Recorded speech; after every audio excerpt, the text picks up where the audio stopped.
Welcome to Mr. Nightbleed. Tonight, in 7 most haunted cemeteries ever discovered around the world, we journey far beyond the reach of daylight, into places where whispers cling to the fog and the dead never quite stopped moving. From crumbling mausoleums in London to lantern-lit graves deep in the forests of Japan, these are the resting grounds that refuse to rest. The caretakers, the travelers, the locals, they've all seen things they can't explain. Statues that seem to breathe, bells that ring in empty crypts, footprints appearing in untouched snow. Each cemetery has its story, each one waiting in the dark for someone brave or foolish enough to listen. My goal this month is to reach 3,000 subscribers, but almost 90% of viewers listen and vanish into the night without subscribing. Don't be one of them. Join the darkness. Subscribe now before we begin. Tell me in the comments where you're watching from and what time it is for you right now. And if your town has a cemetery that feels different, that gives you that uneasy feeling when you drive past it at night, type its name below. Because when the world sleeps and the soil settles, some things beneath it still remember the sound of footsteps. Kill the lights, silence the world, take a slow breath, and let us begin. I never planned on breaking into a cemetery. I was in London for a week on a work trip, the kind where you spend all day in conference rooms and all night pretending you're not jet-lagged. I grew up on ghost stories, though, and when someone at the hotel bar mentioned Highgate and the Circle of Lebanon, I felt the switch flip in my brain that tells me I'm about to make a bad decision. I'll call a story later. It helped that my friend Maya lived in Camden and was the type to say yes before I'd finished asking. Her boyfriend Liam tagged along because he didn't like the idea of us wandering a Victorian graveyard without an extra set of eyes. He said it like a joke, but I could tell he meant it. We didn't go in blind. Highgate is split into east and west, with the west side being the older, more guarded maze of Victorian graves, Egyptian Avenue, catacombs, and that ring of tombs they call the Circle of Lebanon. We booked a daytime tour first like normal people. The guide spoke in that calm museum voice, but the place didn't need commentary. The trees were heavy and old. Ivy had eaten stone angels down to smooth faces, and the paths felt like veins that had learned your footsteps. Maya kept taking pictures of stone hands and broken urns. Liam stayed close to her and never once joked about zombies. Toward the end of the tour, the guide's tone changed. We had stopped near a tunnel that slid into shadow, cool air breathing out of it. She said, almost as if she didn't want to, that the groundskeepers sometimes found the mausoleum doors around the Circle of Lebanon standing open in the morning. Not unlocked, open. Then she smiled like she'd told too much and said there were no ghosts, only shifting ground and careless tourists. The joke didn't land. I asked if they had cameras. She said they did and moved us along. What hooked me wasn't the idea of a ghost. It was the detail that locks were always intact, chains unbroken, doors swung aside from the inside. You can argue about cold spots and orbs. Chains either break or they don't. We left through the gate and stood on Swain's Lane while traffic grumbled past. Maya looked at me with that glint that means yes before I opened my mouth. Liam tried one last time to be the adult and then sighed and told us if we were going to do something stupid, we should at least do it properly. It wasn't like we scaled a wall at midnight. We came back just before dawn, when the sky had the color of old dishwater and fog lay in the dips between graves. We chose that hour because locals talk about the figure with the lantern near the western paths, just as night gives up and morning hasn't taken over. I told myself it was a story, and that we were only going to walk along the outside fence to see if the fog did what story said it did. I was lying to myself by then, and I think Maya knew it. Liam brought a thermos of coffee and the kind of flashlight that could blind a raccoon. We entered through the legal part because Liam had called ahead and said we were enthusiasts who wanted photos at twilight, and a patient man named Cole met us at the west gate. He was older than my dad, with a brown coat and hands that looked like they had worked stone for years. He didn't make jokes about zombies either. He told us very clearly that we could walk the main paths only, that he would be ahead of us on his rounds, and that if we got lost, we should wait where we were and call his name. He said it like he'd said it before, and had learned the cost of people ignoring him. The fog inside was different, thicker, as if the walls kept it from running off. Our footsteps sounded wrong, padded and close. We moved under trees that leaned like listening men. The graves turned toward us as we passed, the way houses do when you drive through small towns late at night. By the time we reached Egyptian Avenue, the temperature had dropped enough that I saw my breath. The tunnel swallowed us. Our footsteps became one set of clicks and scuffs. The air smelled of damp stone and iron. Past that, the path widened into the circle of Lebanon. It wasn't grand the way I had expected. It felt contained, a ring of mausoleums built into the earth, their doors facing inward around a cedar, whose roots must have pushed up under everyone. Each door had its name, its family, its wreaths in various stages of rot. They were all shut, some sealed, some chained. We took a step toward one and felt the ground give a little under our shoes, not enough to be dangerous, just enough to say we were standing on someone else's ceiling.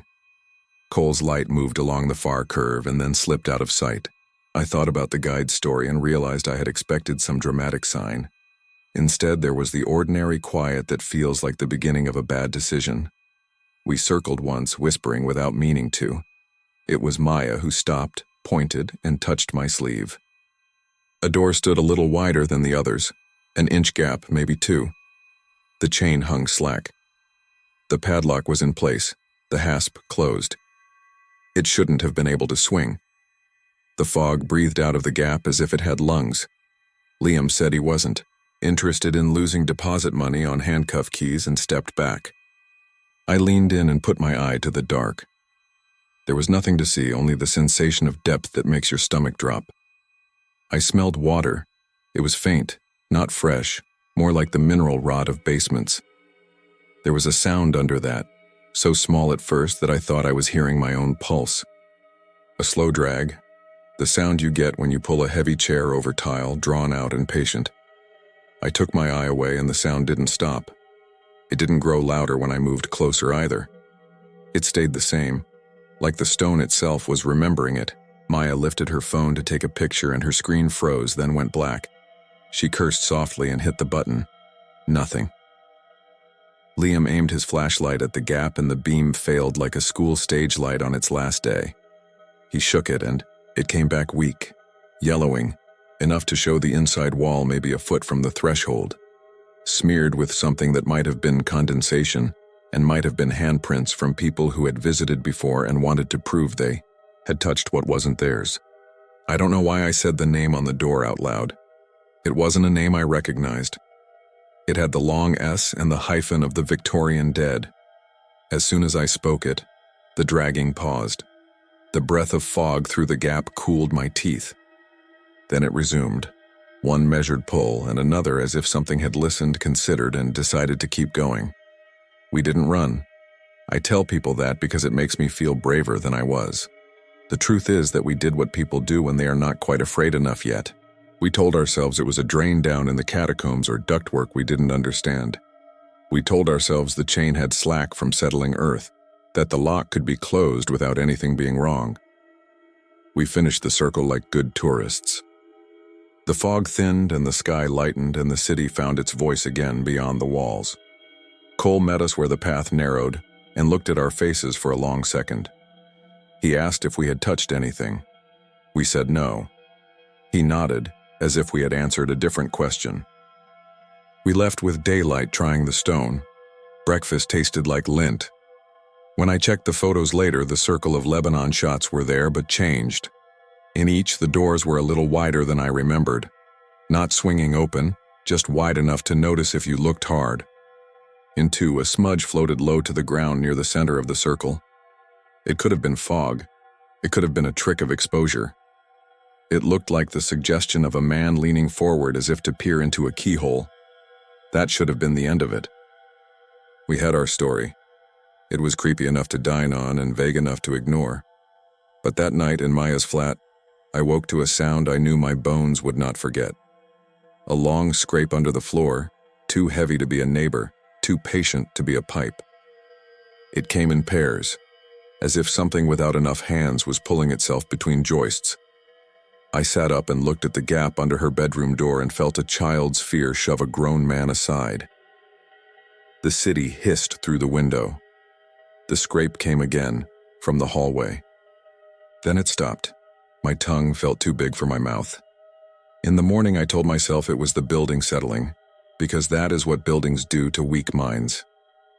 We went back to Highgate like an idiot returns to a hot stove. We went in daylight, with other tourists and a different guide. I hung back near Cole and asked him if the locks were ever found open on the ground. He said no. The chains were always where they should be. The doors were wrong when nothing else was. He didn't say the word ghost. He said pressure and subsidence, and told me once years ago, he had walked into the circle before dawn and seen the doors to 3 adjacent crypts standing a hand's width open. He had stood there for a minute, waiting for the breeze that could do that. There was no breeze.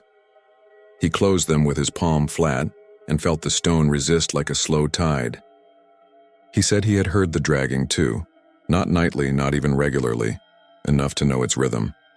He said that if you worked there long enough, you learned to leave certain things alone and to speak names only when you had to.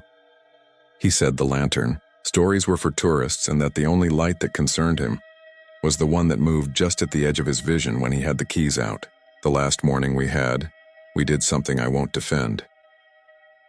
The 3 of us woke before dawn again and went to the fence. We didn't break in. We watched. Fog sat like breath on glass, and the trees were only drawings against it. A glow moved along the western path, not a headlamp, not a phone. It was lower, warmer, the color of honey seen through fingers. It paused where the path bent and lifted slightly, as if someone had raised a hand to look further. We were too far to hear footsteps. The glow drifted behind a row of stones and didn't reappear. Maya squeezed my arm and told me to stop leaning on the fence like a dog at a butcher's window. Liam said my name in a voice that insisted on daylight. I said we were going back in. We went because that is the kind of place Highgate is. It persuades you that rules are for other people. The gate was closed. The grounds were quiet. Cole wasn't at the office. We didn't shout for him because we were ashamed to be where we were. We moved along the path with the air of people who belong. The circle of Lebanon looked exactly as it had, which is to say it looked tired. 2 doors now stood open a little, not wide. Not enough to be dramatic, only enough to make the hair on my arms lift. The padlocks were in place. In the middle of the circle, the air had that dense feeling of a room before a meeting starts. I heard the drag and saw Maya hear it because she flinched and touched her chest like a winded runner. It seemed to come from beneath us, or from behind every door at once. There is no way to tell. It is a sound without a source when you are in the middle of a ring. We should have left then. We didn't. I took a step toward the nearest gap and spoke again. Not the family name this time. My own. It felt like a stupid test. The dragging stopped, as if I had interrupted someone's work. The fog pushed at my ankles. I said my name again because I couldn't help myself. The chain on the nearest door side against stone. My brain supplied a picture of it going slack, inch by inch, without the padlock moving. Liam said my name the way you say it to a friend about to put a fork in a toaster. Maya lifted her phone without looking at the screen and took a photo that probably captured nothing. Cole's voice came from the path so fast and sudden I jumped. He didn't shout. He said good morning, like a man greeting people in a church pew he had not expected to find occupied.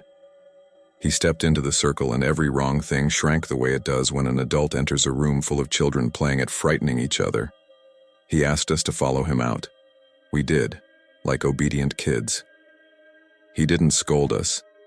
He didn't ask what we had heard.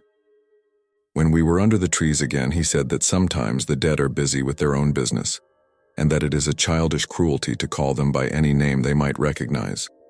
He said if we had questions, we should volunteer for the trust and ask the archives. He gave us a look that lasted a second and held an entire lecture inside it. I flew home the next day with my story decently folded in my head. On the plane, I dreamed of a lantern traveling at the height of a man's knee. In the dream, it went where it wanted, along aisles and under sleeping feet. Back in my apartment, jet lag put me down hard, and at 3 a.m, I woke to a tiny sound in the hallway outside my door. Not the scrape this time. The soft, patient chime of metal on metal, like keys being sorted by a thoughtful hand. I lay there counting seconds, and when I sat up, the sound stopped. Something like cold air slid under my door and smelled faintly of wet stone. I don't tell people this part, and I'm not sure why I'm writing it now. A week later, I found dust on my shoes that wasn't from anywhere I had walked. It was pale and fine, with a smell like old churches. I hadn't kept any souvenirs. I hadn't taken a piece of stone or a pressed flower or any of the things tourists take when they pretend they are only borrowing. I shook the dust into the sink and watched it clump at the drain. The last photo on Maya's phone from that morning is nothing special at first glance. The ring, the doors, the cedar leaning, the fog low to the ground. If you pull the brightness down and tilt the screen, you can convince yourself you see someone. In the gap, not a face, not a body. Only the suggestion of weight where no weight should be, like a breath taken inward. If you zoom in, the pixels become polite lies. She sent it to me with a one-word message that said, "well," and no question mark. Sometimes at night I get up for water and the refrigerator hum is exactly the pitch of that dragging, and for a heartbeat I feel stone beneath me instead of tile. I stand there, hand on the counter, and wait. Nothing happens because nothing is supposed to happen in kitchens in normal apartments in cities that don't believe in your private myths. Then I go back to bed and lie awake until the sky starts to lighten. If you want a conclusion that fits inside a neat box, I don't have one. Highgate is a place where the dead are arranged in beautiful rows, and the living make schedules for tours and funding. It is also a place that wakes up before dawn and does its own quiet work. The locals will tell you about a figure with a lantern on the western paths, and maybe you will see it if you stand under the oaks long enough. The groundskeepers will tell you nothing they don't have to, and that is a kindness. The doors around. The Circle of Lebanon will keep being found a hand's width open on certain mornings with chains still tidy, and locks that never left their posts. Something is moving in there at a speed that doesn't care about us. If you go and you feel the urge to say a name, say your prayers instead. When you leave, brush off your shoes before you get home. If you forget, and if you wake around 3, to the sound of keys somewhere in your hall, you will learn what I did. There are places that keep working on you long after you have gone. Places where the fog clings to statues like breath on glass and the stones remember how to move without telling anyone how. I don't usually tell people I used to work night security at a cemetery. It makes you sound like the kind of person who collects keys in a jangly ring and eats vending machine soup at 3 a.m. But for 3 months the year I turned 27, I took the winter contract at Greyfriars Kirkyard in Edinburgh.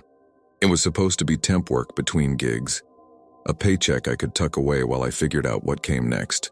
I'd seen the place in daylight like everyone else. Tourists brushing snow from headstones, a kid leaving a stick by Greyfriars Bobby statue, a line for the ghost tours that snake across the cobbles after sunset. Pretty atmospheric bit of history. I didn't think much beyond that.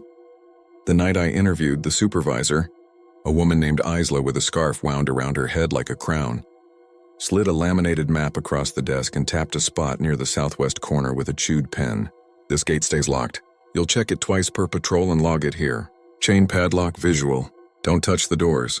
Don't lean. Don't let anyone lean." I knew what the spot was before I looked. Everyone knows it. The Mackenzie Mausoleum.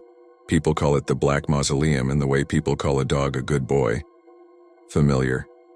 Like if you make it sound folksy, it becomes less of a thing. I tried to keep my face neutral. "I thought the city chained it up." She shrugged, shoulders rising in her pea coat. "Depends who you ask." She flipped to the training sheet, ran me through the alarms, the CCTV blind spots, the patrol route. "You're not there to chase ghosts. You're there to stop drunks from breaking ankles and teenagers from filming themselves doing something stupid. Anything else you log and radio." My team was 3 people most nights, me, a guy called Hamish who did days but sometimes stayed late for the overlap, and a weekend addition named Callum who was a student at Napier, tall and awkward and fond of telling the tour guides they were trespassing if they cut corners. Hamish was the one who gave me my first walk-around, his breath making steam in the cold. "If you hear tapping," he said lightly, "don't tap back." We passed the row of table-flat stones in the arch into the Covenanters' prison, the sullen rectangle that looks like a runway for the dead. He didn't take me in. Locked at night. Still, you get break-ins. You'll see where kids push notes through the iron grates. Dares, prayers, TikToks. He gestured toward the domed bulk at the far corner. Even in full dark, it was a different kind of shade, like the way a bruise can look yellow under winter light. That's the lawyer. Sir George, we don't touch it. You don't touch it. He said it kindly, as if to a child about a hot stove. The first week was easy. Bitter cold that cared nothing for haunted brand names. Snow dusted the stone and blew in twists that filled the hollows like breath. The city sound fell away at night until it was only my boots and the far-off hum of traffic and, sometimes, shouts from the grass market drifting like the tale of a song. I filled the logs. Padlock present. Chain intact. No sign of forced entry. The first time I stood in front of the mausoleum alone, I surprised myself by being underwhelmed. It's round and squat and heavy. Not especially large as these things go, with a blackened door and ironwork that picks up frost like it's trying on jewelry. The chain is newish. The padlock is old-fashioned, but not antique. The doors didn't whisper or rattle. Behind me, somewhere, a bus sighted a stop. I wrote the time and moved on. The second week, the wind died and the cold went sharp. Isla told me to grab a flask of tea from the porta-cabin before patrols. I put heat packs in my gloves. The ghost tours went on until 10 even with the icy pavements. And because I'm a magnet for people who pick the wrong moment to make friends, 2 separate tourists asked me to do the voice and pretend I was the ghost telling them to get out. I said I was staff and pointed at the no entry signs. The guides did their scripts. Prisoners starved in the Covenanters' prison, cold attacks, scratches, fainting. Someone asked about kids being possessed. The guide's torch painted her smile white. Depends who you ask, she said. And I thought of Isla in the office. That night I heard it for the first time. I was at the top of the path by the rear wall, writing a note about a fallen wreath, a plastic thing that had blown off a grave and was skittering like a crab, and I thought it was just someone trying the gates. It wasn't a scrape. It wasn't a rattle. It was a tap. Not random either. Sharp. 2 beats, pause, 1 beat, pause, 3. It was little enough that you could decide it was your imagination. And of course, that's what I did. I turned in a slow circle so I wasn't giving my back to anything. Because yes, fine, you can be brave and still have an animal brain. The sky was a Tupperware lid of low cloud. My radio hissed. Callum's voice came through complaining about his boots. I logged the wreath as recovered and told myself not to be ridiculous. When something wants to be part of your life, it doesn't rush. It shows up at the edges. The taps came again the next night, not at the gate, but when I passed the wall by the Kirkyard watchman's hut. No rhythm, just like someone flicking a finger against wood. I lifted my torch and the beam turned the frost into a million needles. I could see my breath and the white smear of it huffing up from my scarf. The tapping stopped. 2 foxes slid like liquid shadows between stones, and I told myself it was them. Claws on metal, tail against iron. I didn't tell anyone. It's a hard thing to bring up in a break room. Hey, the lawyer is practicing Morse code on the inside of his own crypt. By then we were into the days where daylight was a rumor, and the dark came early like a guest who didn't knock. On a Wednesday, the tourist group at 9 was smaller than usual. 6 or 7 people, Americans by the sound of it, which meant they were polite about the cold and apologetic about existing. Their guide was a woman with red hair tucked into her jacket and a voice that carried. Now we stop here, she said. We do not cross the chain, we do not touch the door, and we do not, under any circumstances, lean. People laughed the way they do when someone tells them not to think about elephants. One of the Americans, a man in a navy beanie, shifted and put his shoulder to the iron by the door like it might hold him up while she spoke. Not hard, not really leaning, just weight the way people enter a room with their bodies. I was already moving before I knew I was moving. It wasn't the ghost rules, it was the part of you that doesn't let someone rest their hand on a hot ring. Sorry, sir, I said with more Scottish in my voice than I usually carry. No leaning. He stepped back with both hands up. Sorry, my bad. Didn't mean to. That was when the door hit the chain from the inside. Not a tap, a thump. Not theatrics. Wood against steel with a nausea of vibration that shot up the iron like a tuning fork and made the chain quiver so hard it knocked itself against the stone. The padlock held, but the sound had a force like bodies. The man made a sound I've only heard in emergency rooms. The women nearest the door screamed and then clamped their mouths with their hands like they'd broken something. The guide flicked her torch to the lock as if light could bracket the moment and make it behave. She kept her voice calm because that's half the job. Everyone step back. Please do as the guard says. I had my radio up to my mouth without remembering raising it.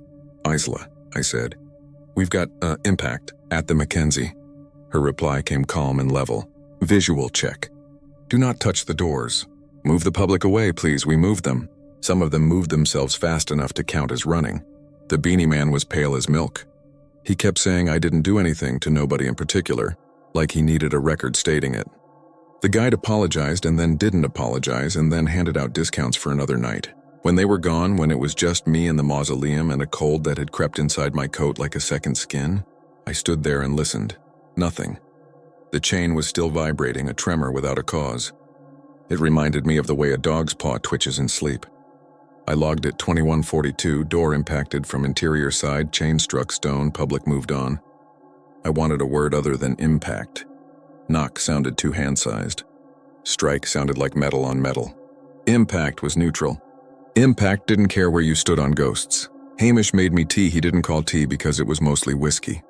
He said it happened sometimes. He said it happened more in the winter. We call it the lawyer's knock, he said, not looking at me because that's kindness too. But we don't call it that in the logs. He lifted his cup to hide his mouth. People lean without thinking and he, well, something objects. With a thump?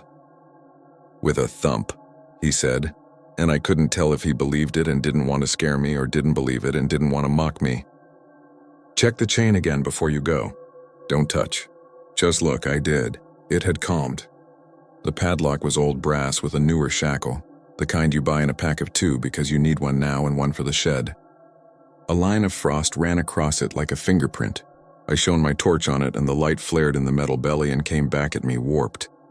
In that warped oval, my face looked a little like a courtroom artist's sketch, all suggestion and shadow. After that, the taps came most nights. Sometimes in 1s and 2s like distant rain, sometimes in little runs that had a rhythm I didn't recognize right away. I recognized it the night I sat in the porta-cabin with Callum. After midnight, and we watched a replay on the small monitor of a man slipping on a frozen patch by the north gate, and the tapping began on the cabin wall behind our heads. Callum paused the footage, and for half a minute we both sat there with our mouths a little open, like we'd just put hot soup in, and were waiting it out. The taps went 2, pause 1, pause 3. It was familiar, and I couldn't place it until Callum, who takes 2 extra beats to get to the thing you're thinking, said, "That's the way my auntie knocks. 2, 1, 3, family code, so you know it's her." He looked at me and we both smiled because humans are stupid about coincidence when they want not to be afraid. Then, from the direction of the Black Mausoleum itself, across the kirkyard in the frozen dark, there came a second set. 2, pause, 1, pause, 3, louder, closer to wood. I stood up hard enough to knock my chair. Callum didn't. He kept his hands flat on the desk like we were in a drill at school. "Could be a fox," he said to the monitor. "Foxes do family codes?" He shrugged and wouldn't turn his head. "Could be wind, then." "There's no wind." The air outside had been so still that cigarette smoke hung like gray ribbon near the tour group earlier, unwilling to dissipate. Still air makes sound travel far. Still air makes everything feel like it's listening. We didn't go out right away because you learn, working nights, that the first rush is usually the wrong move. We listened. It stopped. We went and did the patrol with our boots loud on purpose so we didn't have to hear anything else. Nothing leaned. Nothing thumped. When we passed the mausoleum, Callum, who had laughed when I tripped on a low stone in the daytime during training, kept his hands in his pockets like he was afraid he'd use them without permission. 2 days later, Isla called me into the office before shift. It smelled like damp wool and the persistent ghost of microwave tikka masala. She had a stack of printouts beside her and an expression like someone walking into the wind on Princess Street.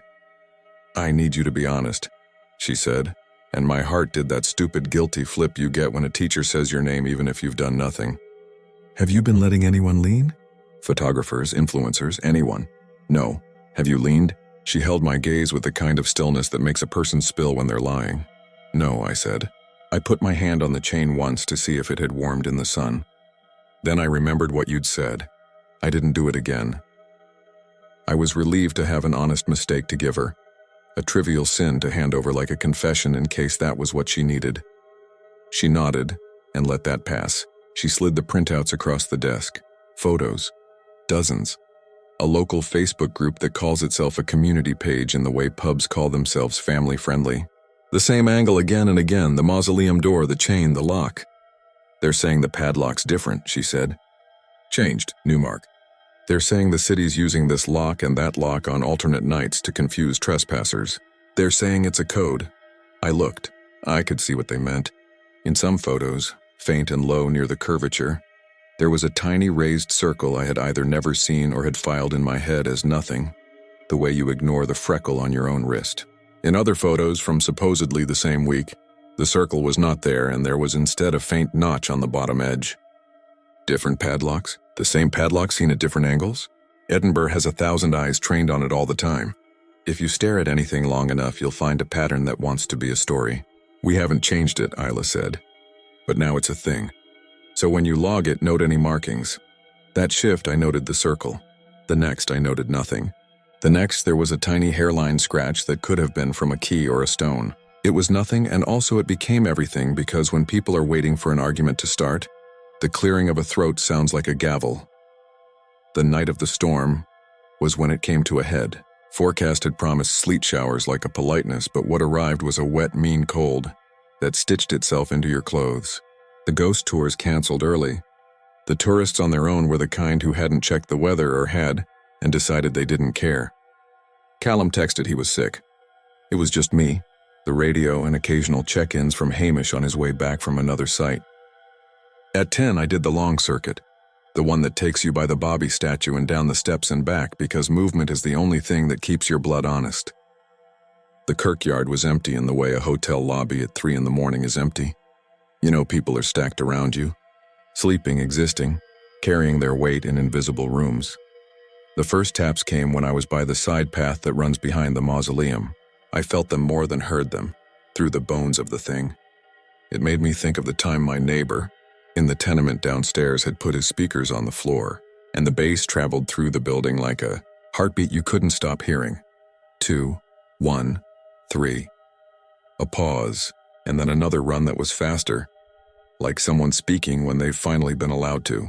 The air around the iron was colder than the rest, and I know that sounds like repetition out of a story, a cliché you reach for because humans love patterns, but it was colder.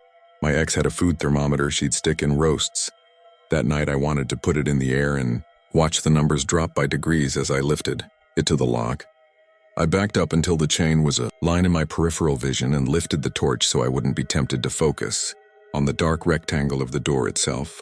You don't realize how much you give to a doorway until you try to keep it out of your eyes. There was the padlock. There was the circle. There was no circle. There were both because my breathing had started to fog and the light was catching and making it look like things were appearing and vanishing. I whispered stop to my own head like that would help. The knock came hard enough to make my teeth click. Wood against chain, 2 slams in quick succession, like a judge calling for order. The chain rattled its own reply. From somewhere to my right, closer than I liked, a man spoke in a voice pitched for argument. I couldn't make out the words. Not because they were unnatural, because they were very natural. The spilled torfichen of legalese, the cadence of someone who liked the shape of clauses in his mouth. Another voice answered, lower, with the rough softness you hear from people used to speaking to rooms that try not to listen. It felt mad to do anything but stand and freeze, but I did the job. I lifted the radio. Isla, I said. We've got significant activity at Mackenzie. No public present. I'm at a safe distance. Audio present, do not approach, she said. Stay on the path. I'm on my way. The voices rose. Not the volume. The temperature. That heat that arguments have even in cold air. Then faint enough that it could have been a wind chime catching. A third sound. A soft knocking like someone tapping a pen on a desk and letting it bounce, steady as thinking. The lawyer's knock, the way the old guards call it.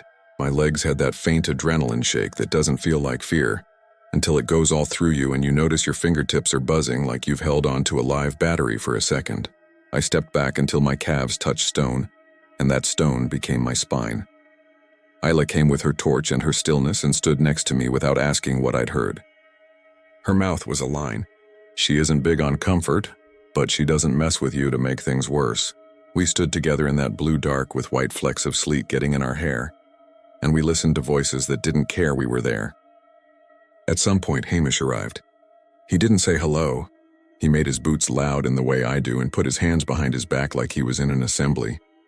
We stayed until it stopped. That's the part a lot of the stories leave out.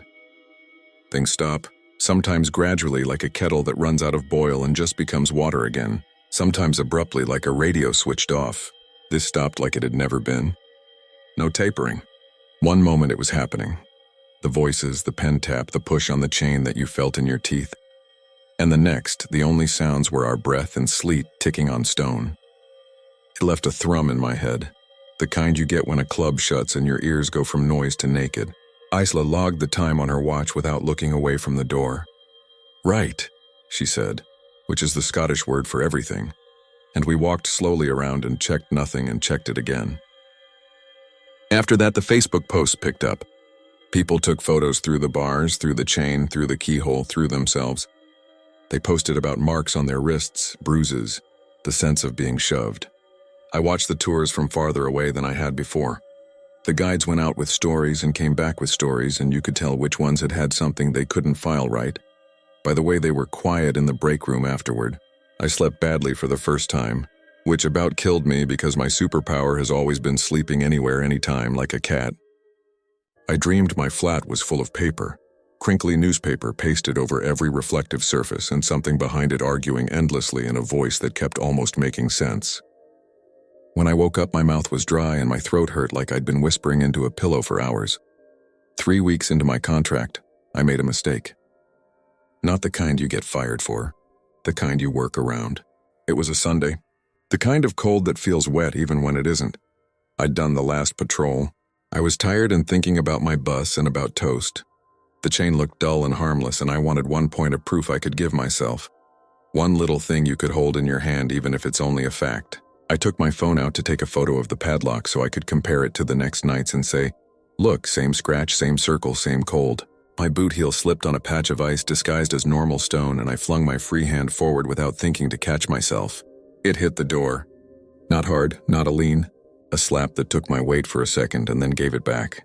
The wood was colder than the air and alive under my palm. I pulled back as if it had burned me. Something, wrapped immediately from the other. Sighed. Once. Light. The way you would if you were on one side of a bathroom stall and wanted to let your friend know you were nearly done. Don't know how long I stood there with my hand hung midair like it couldn't decide whether to apologize or fight. I lowered it. I wanted to say sorry out loud to a door. I didn't, I backed up. I took the photo because people are fools, and my hand shook so the first one blurred and I took the second with the phone braced against a bar like a child at a zoo. That night, I dreamed I was standing in an empty courtroom. Not the kind you see on TV. One of the old ones where everything is wood and green leather and the smell of polish is soaked into the benches. The air had the cold stillness of churches and dental offices. There was no judge. There were no jurors. There were men in wigs I didn't recognize from my lifetime, and there was one man standing at a desk with his hands on either side of a stack of papers, whose posture said I'm about to speak and then kept saying it and never did. I woke with a taste in my mouth like iron and a pressure behind my eyes that was not crying and not quite a headache. The next day, on my way to work, I reached into my coat pocket for my wool cap and touched a small metal shape I didn't recognize. The shock of it made me snatch my hand back as if it had bitten me.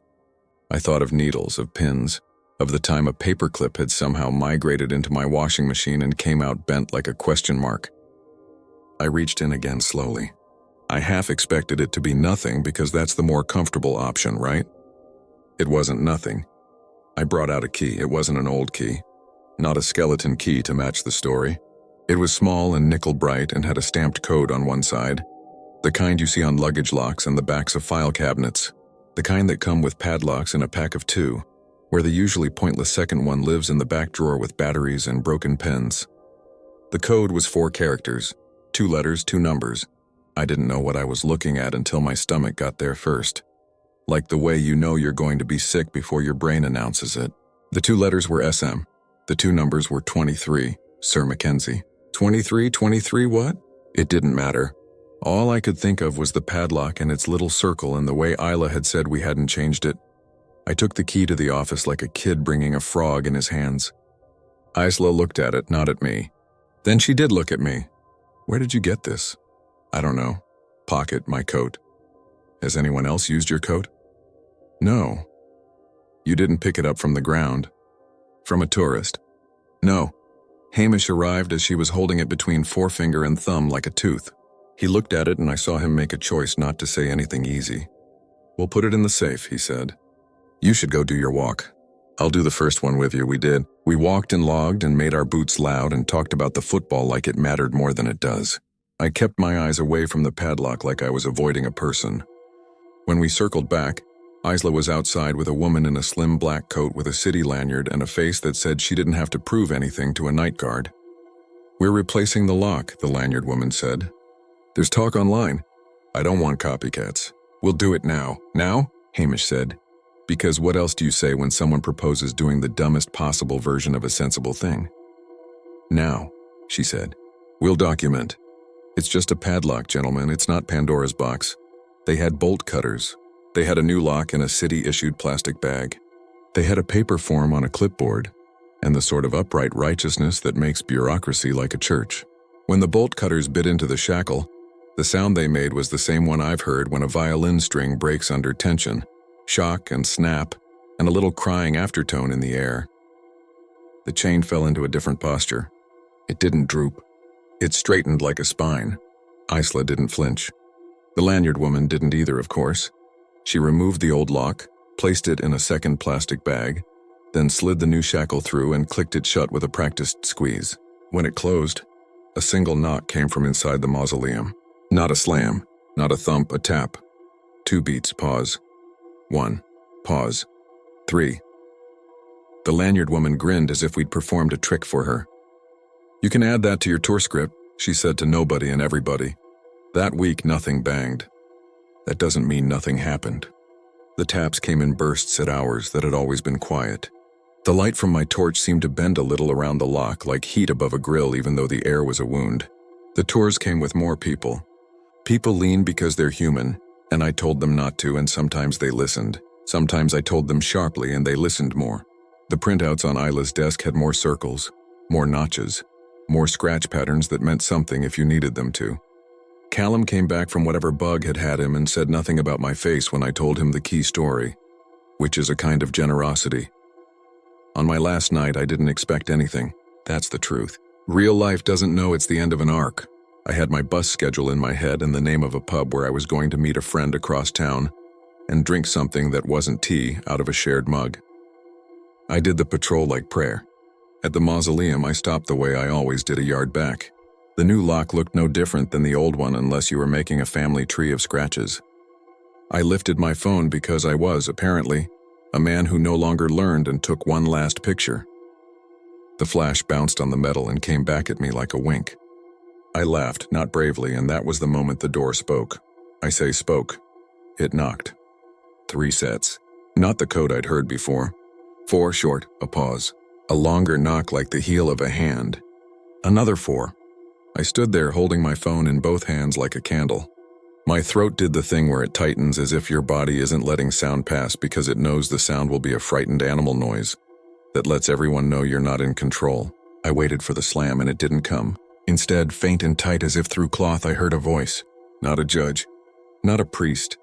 The voice of someone who knows exactly how to say however, in a way that makes it sound like a threat. I can't swear to the words. If you've ever tried to write down what someone said in a dream, you know how language turns to smoke. I thought I heard lodged and petition and this is on the record. I thought I heard a number, 23. I thought I heard a name that was not mine but felt like it belonged to me anyway. Then there was a scuffle sound like shoes on wood and then nothing. I realized my hands were wet. Not sweat, meltwater from the sleet, caught in my gloves, warming against my skin until it made a cold hot ring around my wrists like bracelets. I backed away. I wanted to run. I didn't. I raised the radio and said, calm as I could make it, activity at Mackenzie. No public, I'm moving on. I did move on. I did the rest of the patrol like I'd been given instructions, and following them would keep me in the good graces of something that liked rules. When I got back to the office, Isla looked at me and said nothing, which, as you'll have gathered, is her way of being kind. We signed my last timesheet. She said, keep your key. I told her I didn't want it. She said, "You already have." I don't know what she meant. I do know that when I got home and emptied my coat to hang it up, there were 2 keys in the pocket. The one I'd handed her on the first night, with my locker number stamped into the head, and the small one, identical to the one I had given her, identical to the one she'd put in a plastic bag in the safe. Same letters, same numbers, SM23, that combination that now belongs to every lock and none. I put it in a drawer under a pile of takeaway menus and old bank letters because there is no safe place for something like that. The drawer sticks now sometimes, a little, when the weather is damp. You can make a story out of that if you like. Here is what I know and what I don't. I know people lean on doors without meaning harm. I know sometimes the door pushes back. I know that if you spend enough nights with your breath turning to white in the air, you start to hear patterns in how other things breathe. I know that the Mackenzie Mausoleum is chained because someone is always going to want to open locked things. I don't know who first put the chain there. I don't know if the lock changes or if the eyes that look at it are different each night and that's enough. I don't know if a man who argued for a living has anything left to argue with in the dark. Sometimes when I'm far away from Edinburgh on a bus in another city, or lying awake in a rented room because the radiator bangs like footsteps, I hear it. Not loud, not a haunting. Just a polite, persistent sound like someone tapping a pen on wood to say they are thinking. They are organized. They will not be ignored. 2. Pause. 1. Pause. 3. I don't tap back. I tell myself rules matter. I tell myself doors are there to be respected. In the middle of the night, when the air goes still and sound carries too well, I am almost sure that on windless nights the iron gate at Greyfriars really does slam itself. Not because anything wants to make a spectacle, because something old and stubborn would like, finally, to have the last word.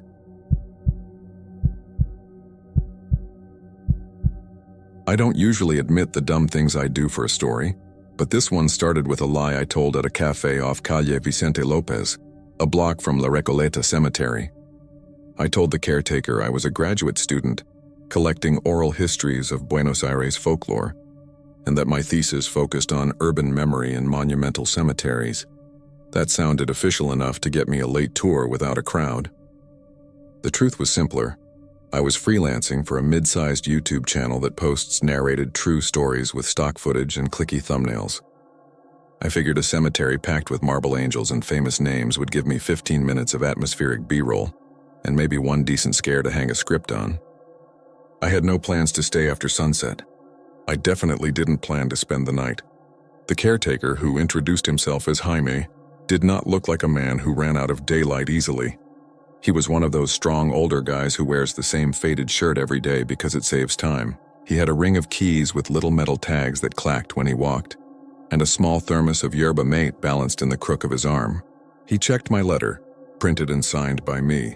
Department of Cultural Anthropology, UT Austin, which is not a department I've ever set foot, and took pity on the sweaty American, who showed up with a camera he obviously couldn't afford. "You are fortunate," he said in English that carried a scratchy radio kind of rhythm. "Today is cool. Less mosquitoes. The humidity she is lower. The angels don't cry so much." We entered through the gate and the city noise fell away fast, like someone closed a heavy door behind us. La Recoleta is not a cemetery the way I imagined cemeteries. It's a small city of the dead, blocks of mausoleums set like narrow houses, doors of black iron and stained glass, roof lines with crosses and crowns. The pathways are tight and clean, paved in black and white stone, and the names read like street signs: Alvear, Pueyrredon, Dorrego. People talk about celebrity graves, the marble dogs guarding family vaults, the tragic stories, the statue of the woman in a wedding dress who died before her ceremony. But if you walk a little deeper and turn off the main spine where guided groups drift in clumps, you feel the cool shade and smell roses that never seem to fade. The scent is there even when you don't see flowers. It's sweet and a little old, like a memory pulled from somebody else's pocket. "Listen," Jaime said after we'd been walking 10 minutes. "No wind, but there is always a whisper. People think it's the plastic from flowers or the leaves, but it is not. The dead here speak in many tongues. English, Spanish, sometimes Italian. They say luz por favor. They say light." I smiled and made a note to use his exact phrasing later. When he noticed my camera, he nodded toward a cluster of angels on a rooftop. Their faces were softened by the air, their noses rounded, their eyes losing their sharpness. The marble here doesn't age cleanly. It looks like it's sweating. Drops collect in the corners of eyes and run lines down cheeks. The angels crumble in the humidity, he told me. Every year a little less of them. Do you ever stay after dark? I asked, trying to keep it casual. I have a small room, he said, as if I'd asked whether he had shoes. But yes, I live here. My wife died and I didn't want the apartment. I listen, I sweep. I tell the security what to ignore and what to watch. And when the morning comes, I make sure the glass is clean. What glass? He stopped at the end of a narrow passage and pointed with his chin. The tomb at the corner looked like a storefront, a small chapel with tall panes of glass in front and sides. Inside, rows of flowers in crystal vases, framed photos, candles, a little porcelain lamb on the floor. The doors were sealed with a neat line of metal screws, and the front glass was so clear it seemed like you could walk through it into the cool interior. She was lying there. A girl or a woman who never got a chance to get old. Her hair was dark and braided, her dress pale with a lace collar, hands folded at her chest like a prayer. Her face was there, clearly there, not a skull or a wax mask. She wasn't fresh, but she looked like those photos from old wakes when the dead lay at home and the family took a picture. Her lips had that faint curve you'd call a smile in a kinder place. I lowered my camera because it felt wrong to film her without asking. Some plaques outside were engraved in Spanish. I couldn't get it all, but I caught enough. The name. The date in the 1930s, a little poem. The phrase, descansa en luz. Glass is sealed, Jaime said quietly. Always, there are papers we sign every 3 months. But in the mornings it fogs from inside. Always. And every morning we clean the small hands. He tapped his finger lightly against the glass and then showed me his skin. Smudged lines like the shadows of little fingers you'd see on a car window. The prints were faint like they had been scrubbed, but my eyes filled them in anyway. I had a strong urge to turn around and leave. The ground felt a degree cooler where I stood, and the air had that layered quiet that makes you aware of your breathing. The girl's smile was so slight it might have been the natural position of her mouth, but once you notice it, you can't unsee it. It's like the smile in an oil painting that doesn't belong in a face that's done smiling forever. People think we set up a trick, Jaime said. Something to make the tourists talk. But I am the one who cleans the glass each morning. So I know the handprints are there. The security guard, his name is Pablo, he knows too. He tries to tell the policemen when they come here for a lost dog or a drunk. Pablo says the girl asks for light. They laugh. I nodded like I believed him because I didn't want to be that guy who laughs and then sees something he has to pretend he didn't. We kept walking and he showed me a marble vault where the ironwork was so fine you could thread a ribbon through it. A tiny chapel with a cracked skylight. The grave of a famous president. Tourists floated past and a couple in matching hats took a selfie next to a carved angel that looked like it had been crying for 100 years. Somewhere, a radio played football commentary 2 blocks away, distant and friendly. The city was right there beyond the wall. That made me feel safe, which is also something I realize now people say before everything stops feeling safe. I took enough footage to cut a 10-minute video and probably enough to bore people at minute 3. When we looped back toward the front, a woman about my age stood by the gate talking to the security guard. She had a backpack and a city map folded into a jagged square, the kind that never recovers. Her accent when she thanked Pablo was American like mine, but softer. Minnesota or somewhere that winter lives longer. She caught me looking and smiled the way people do when they're traveling alone and surprised to hear familiar vowels bounce back. I never do cemeteries, she said, stepping to my side as if we'd arrived together, but everybody told me I had to. I didn't know there was a whole neighborhood in here. First time for me too, I said. Well, first time here. I'm collecting stories, she pointed at my camera. YouTube? I lied again and told her it was something like that, but smarter, and she laughed and said her name was Lucy. We stood there for a minute with that easy stranger talk, planning to forget each other's names in 5. She asked what I'd seen and I started to say The Girl in Glass, but Jaime frowned at me in a small way that read as please don't. It landed. I pivoted and mentioned the angels instead. She glanced up at them and winced. They look like they're melting, she said. Like ice cream. Weird. Later, if you asked me when the line between normal and whatever came later actually crossed under our feet, I'd say it was when Lucy said she might come back for a night tour if they had one. She'd heard they did something special for Day of the Dead. She said that in Spanish, Dia de los Muertos, like she'd practiced it for a waiter. Jaime told her the holiday was different here, more private, but that he could arrange a quiet visit after closing if she wanted a peaceful walk. He said he didn't charge. He said he liked company. He looked at me when he said it, then at my camera, and I understood the kind of company he meant. It was late afternoon when I left to dump footage at my hostel in Palermo. On the way there, the city looked clean and complicated at the same time, like it had 1,000 backstories and I was getting the short version. I grabbed empanadas from a place where they folded the dough like origami and thought about the girl with the glass. The smile. The handprints. The word Luz. I told myself I'd go back for 5 minutes after closing and catch 20 seconds of empty paths in blue light. City noise rolling over the wall. Then I'd cut a voiceover around the caretaker's quotes and call it a night. I was back at the gate at just before 6. The last tour had dispersed like smoke and a light drizzle had started without a sky to suggest it.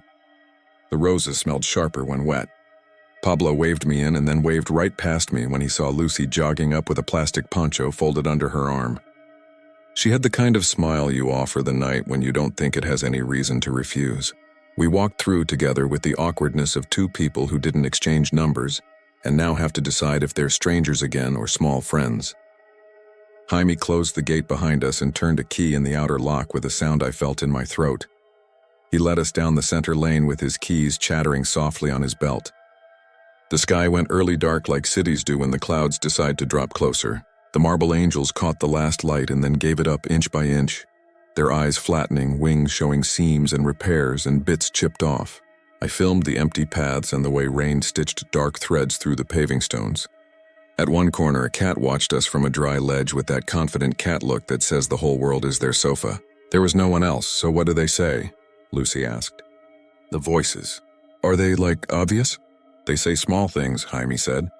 They say names. They say light. They ask where the candle is, where the family is. Sometimes they ask for a door. Sometimes they just breathe and remember. Sometimes they repeat something that happened a long time ago, like they are practicing. It is not a game. If you are not respectful, they do not talk to you. Or they talk the way people with anger talk. Have you ever recorded them? I asked. My phone does not like it, he said. It eats the battery. I slipped a fresh battery into my camera without saying anything and kept filming. He took us down a side path and then another. And I started to wonder how he remembered the loops, except everything here had a pattern when you slowed down and looked. It was a small city and he lived in it. I guess you remember the faces of your neighbors after a while, even if they don't change. When we reached the glass tomb, we didn't have to ask which one it was. Even in the dim, it looked like a display in a museum with the lights turned low. The inside was neat and spare. The girl in the dress lay behind her sweetness like a language that might be too old to teach. Something like a candle stood near her head, thick and white and new enough to shine. The front glass was perfectly transparent. If you'd told me a second later that a child had pressed both hands against it from inside and leaned hard, I would have believed you because that is exactly what happened. Except she wasn't there and there wasn't a child and the prints didn't appear one by one. They bloomed together, a little pair dead center, like frost shaped into hands by a breath you couldn't see. Every morning, Jaime said softly. But it was evening now, and a small cold creak of air moved along the path where we stood like the cemetery had an old lung, and we were catching its exhale. Lucy took a step closer, then stopped. She didn't touch the glass. She didn't have to. She drew her hand back like she'd reached for a stove and felt the heat before the burn. My camera was still on, but what I filmed then was rain ticking along the ironwork and a tilt in the way my breath fogged the edge of the lens. The handprints were small and clear. 5 little crescents where nails would be.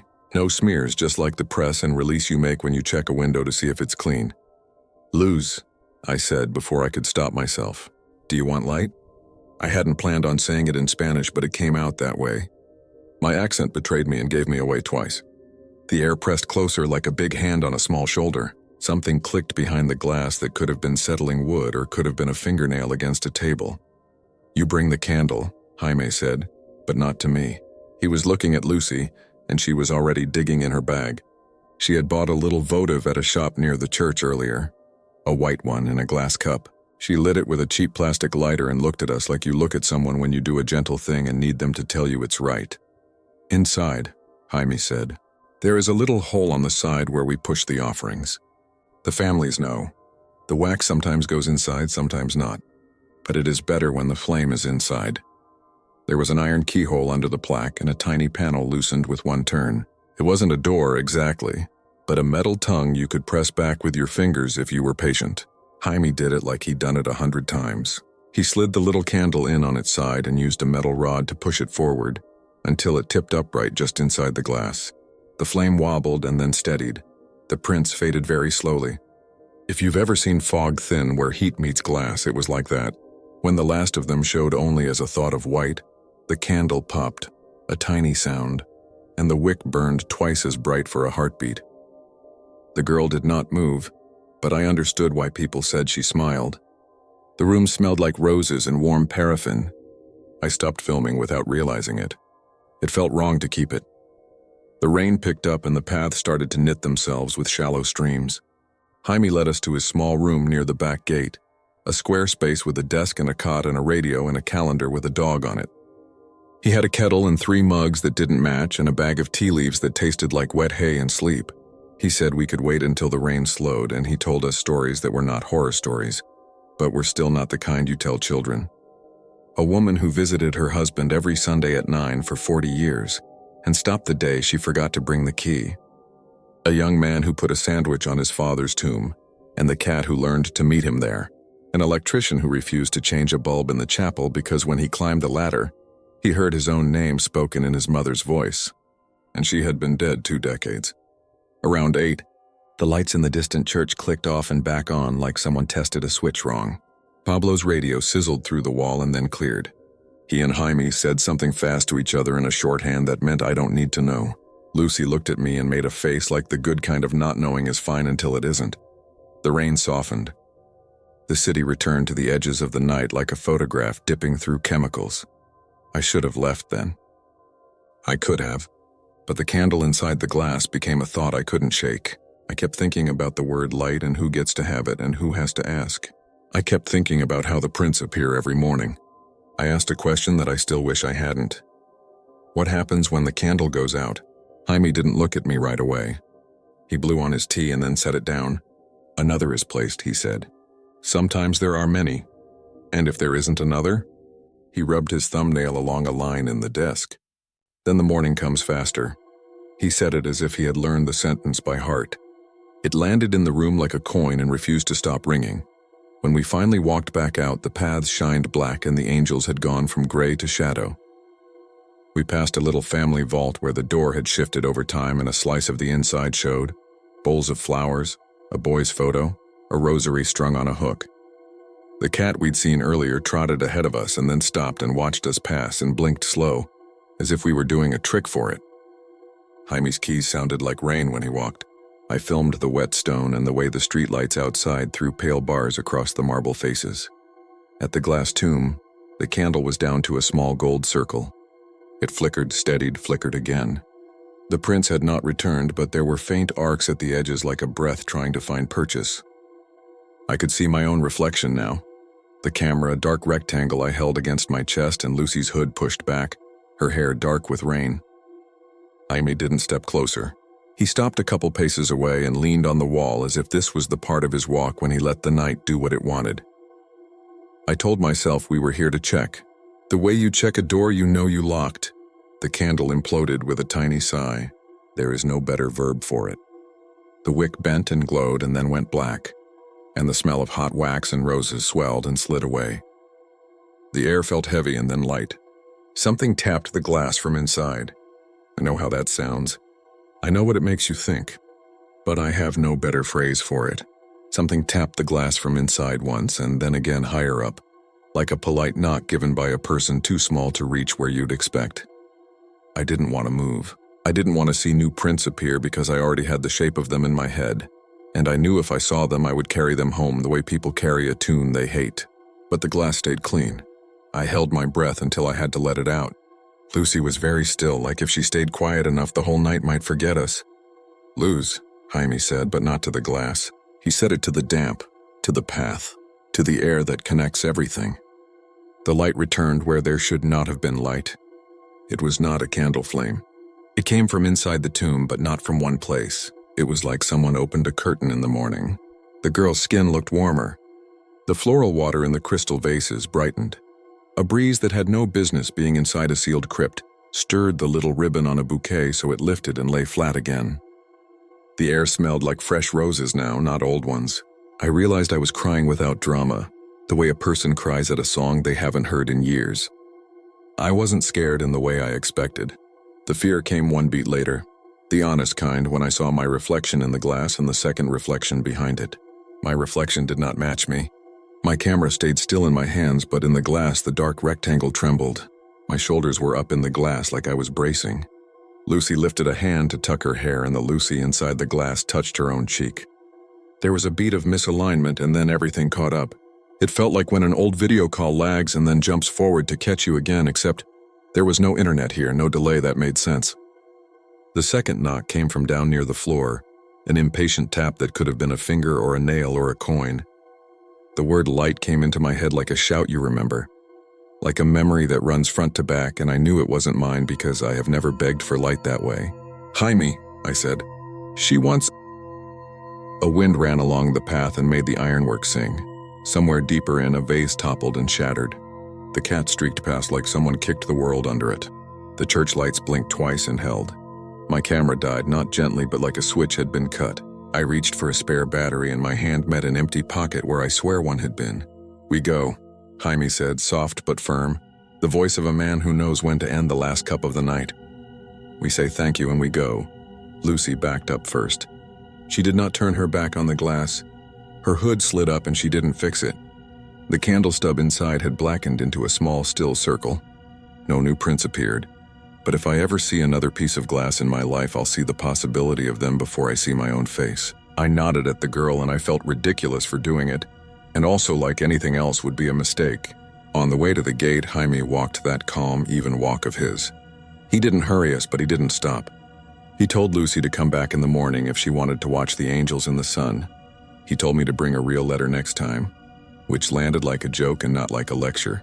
Pablo opened the gate for us and said something to Jaime that was all consonants and shrug. He wished us a good night in English because he'd been practicing. The rain made a quiet on the stone and the city poured in. Taxis sliding by. A couple arguing softly under a shared umbrella. A dog pulling at a leash like it had a job on the next block. I walked Lucy to her bus stop because it felt like one of those decisions that sits down next to you later, if you make the wrong one. We exchanged numbers with the understanding we wouldn't use them. We did the Chicago hug, quick and respectful. She climbed on a crowded bus and turned her head to watch the windows as it pulled away. Like if she didn't look, the cemetery might vanish. Back at the hostel, my footage was a stack of dead files. Every clip after the candle died was corrupted. The thumbnails showed green noise and gray bars, and once in one of them, I swear I could see a small gesture if I wanted to see it. The shape of a hand cupped as if to hold a flame. I told myself that was dumb. I told myself I was tired. I told myself I had enough for the video and a good voiceover if I played the whisper part right. When I showered, the bathroom mirror fogged fast. That's normal. What wasn't was the small space cleared by a pair of hands near the bottom of the glass, prints no bigger than a child's. I wiped them with a towel, and they came back lighter, the way smears do. I forced the window wider even though the hostel staff had stuck a rubber wedge in, because guests kept knocking the pane shut. Rain drifted in. When I turned back, the mirror was clean and I laughed and I hated how loud it sounded. I slept with the bedside lamp on and woke to it off. The bulb was warm to the touch. I left Buenos Aires a day early. That's not like me. I like to pretend I'm the type who squeezes every drop of a place. The airport smelled like coffee and disinfectant and people trying to keep their goodbyes short. On the plane, I sat next to a man in a suit who asked me in Spanish if I lived in Texas. I asked how he knew and he tapped my cap. I'd forgotten I was wearing it. We said we hoped for smooth skies, and when the light above our heads lit up for the safety demo, I flinched and pretended I had an itch. I cut the video a week later back home. I wrote it like a careful lie that leaves the true things in. I didn't fake any EVP or add a knock sound. I talked about the caretaker's belief in the whispers. I described a tomb sealed in glass and the way the mourning leaves small hands on it. and how some people laugh and others don't. I kept the candle moment to a sentence, and all I said was that the night honored the word light in a way that meant more than electricity. The video did well. Comments said, "Nice voice, great atmosphere, too slow." A man whose profile photo was a dog said his grandma once told him glass remembers fingers. A woman with the username Rooftop Sunset said her aunt took her there when she was 8 and told her not to breathe on the glass because it makes them hungrier. Someone whose English was careful and formal wrote that the dead in La Recoleta whisper in many languages because many of them lived in more than one. It has been months, and here is what I don't put on camera. Sometimes I wake to a room lit by a square of streetlight, and I see a patch of fog on the window from inside without the rest of the glass fogging with it. Sometimes I wipe it away, and sometimes I don't. Sometimes I find my bedside lamp turned to its lowest setting when I know I left it bright. My cat, who used to ignore everything I did unless food was directly involved, now sits facing the wall opposite my bed at dawn and purrs like she's telling a story. The roses in the grocery store by my apartment smell stronger to me than they used to, and I can tell the cheap ones from the expensive ones by the way the scent sits in the air. When the power flickers, I feel a little polite tap under my breastbone. Not a pain, but a reminder, like a small hand asking please. I told myself I'd go back one day, bring a real letter, stand still in the morning and watch the glass for a while. Maybe the handprints would be there. Maybe they wouldn't. Maybe I'd bring a candle with a wick that doesn't surrender too fast. Maybe I'd learn the right word for the kind of light the dead can use. But every time I check flights, something in the room clears its throat without sound, the way a teacher might before a test, and I decide to wait. Not out of fear exactly. Not out of fear either. A couple of weeks ago, Lucy texted me for the first time. It was a single sentence and a photo I didn't open. She wrote, "Did you ever notice mirrors fog faster when you're alone?" I stared at it for a long time and wrote back that she should keep a small candle near her bathroom and light it when the air felt crowded. She sent a thumbs up, and then 2 hours later, no context, the word gracias and a rose. Last night, the power went out on my block for 9 minutes during a storm. When it came back, my bedside lamp was already on. I hadn't left it that way. The bulb glowed steady like it had been burning the whole time. I lay there and counted my breaths and told myself the night had honored the word light again, and that it didn't matter who asked first. It was enough to answer. It is still enough. I don't need to believe more than that to sleep, and on the nights I can't. When the room feels one person fuller than it should, I say it out loud in the dark in the Spanish I learned from strangers, the only prayer I have that anyone might accept. I say luz por favor, and somewhere not far, the sound I think of as a small polite knock comes once as if to say gracias, and then it goes away.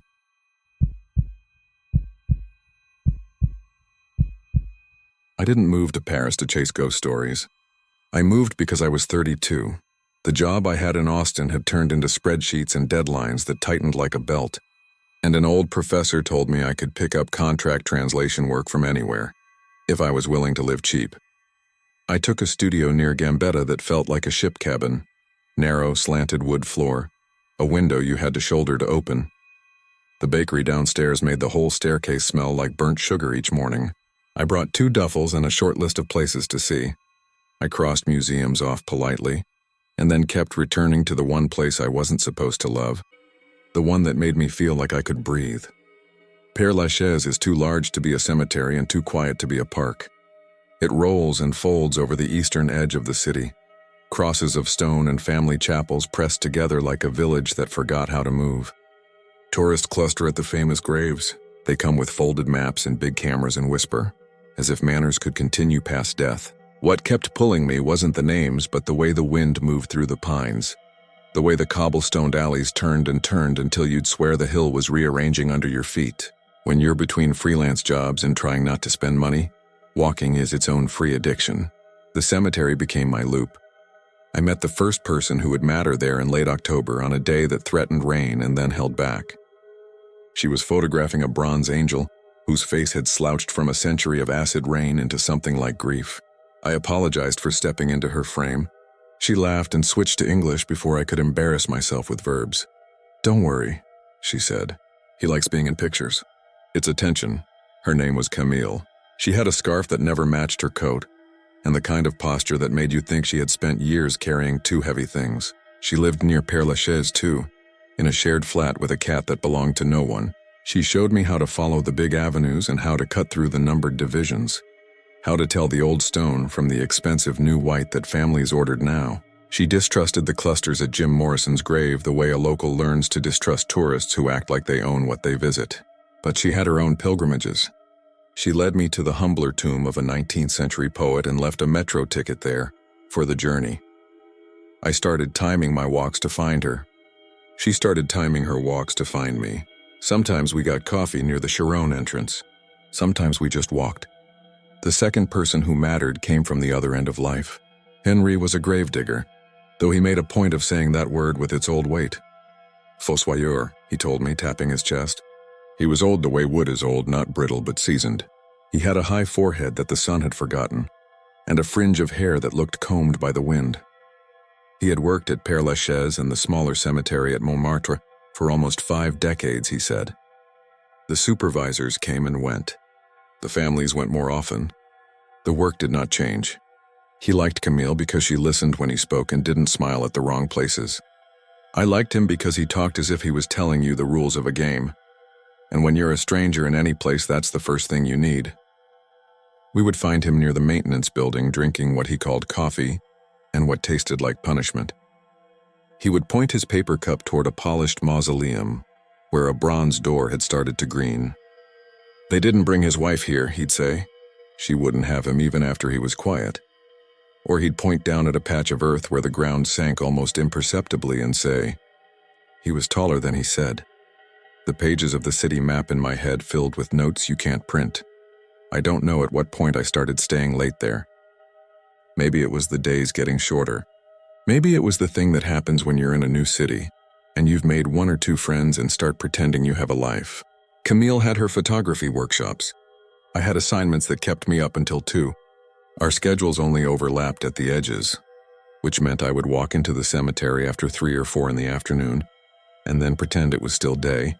Even as the light went gray and the crows turned into rips in the sky, security swept people out at closing, but if you weren't loud and you walked with purpose, sometimes they assumed you belonged.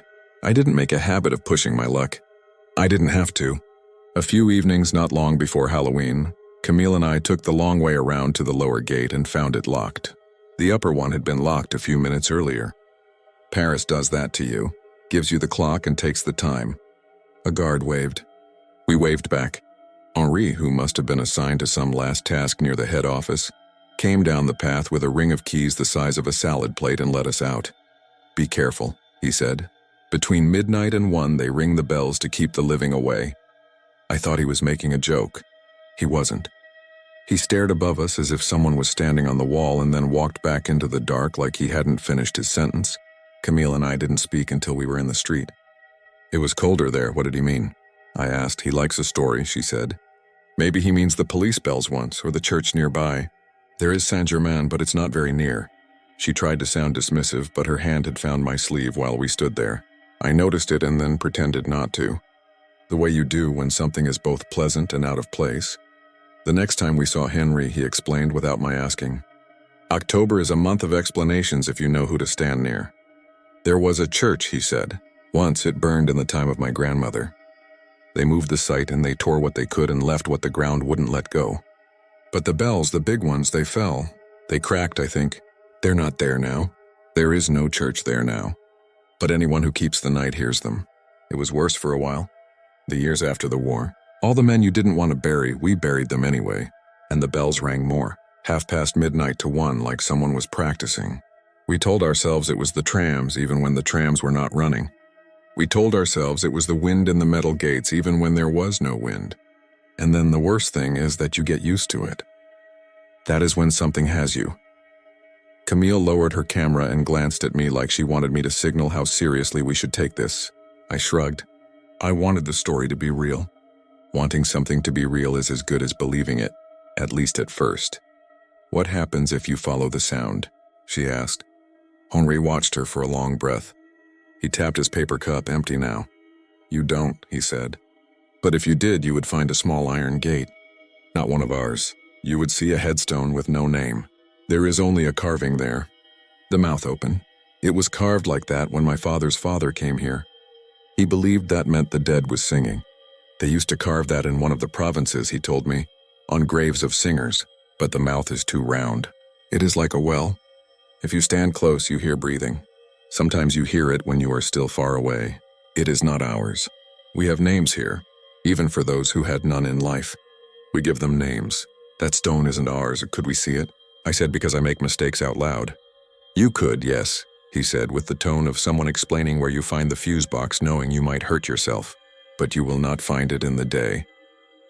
That night, lying in the little studio with the sound of buses passing the end of the street like waves, I listened in a way I hadn't before.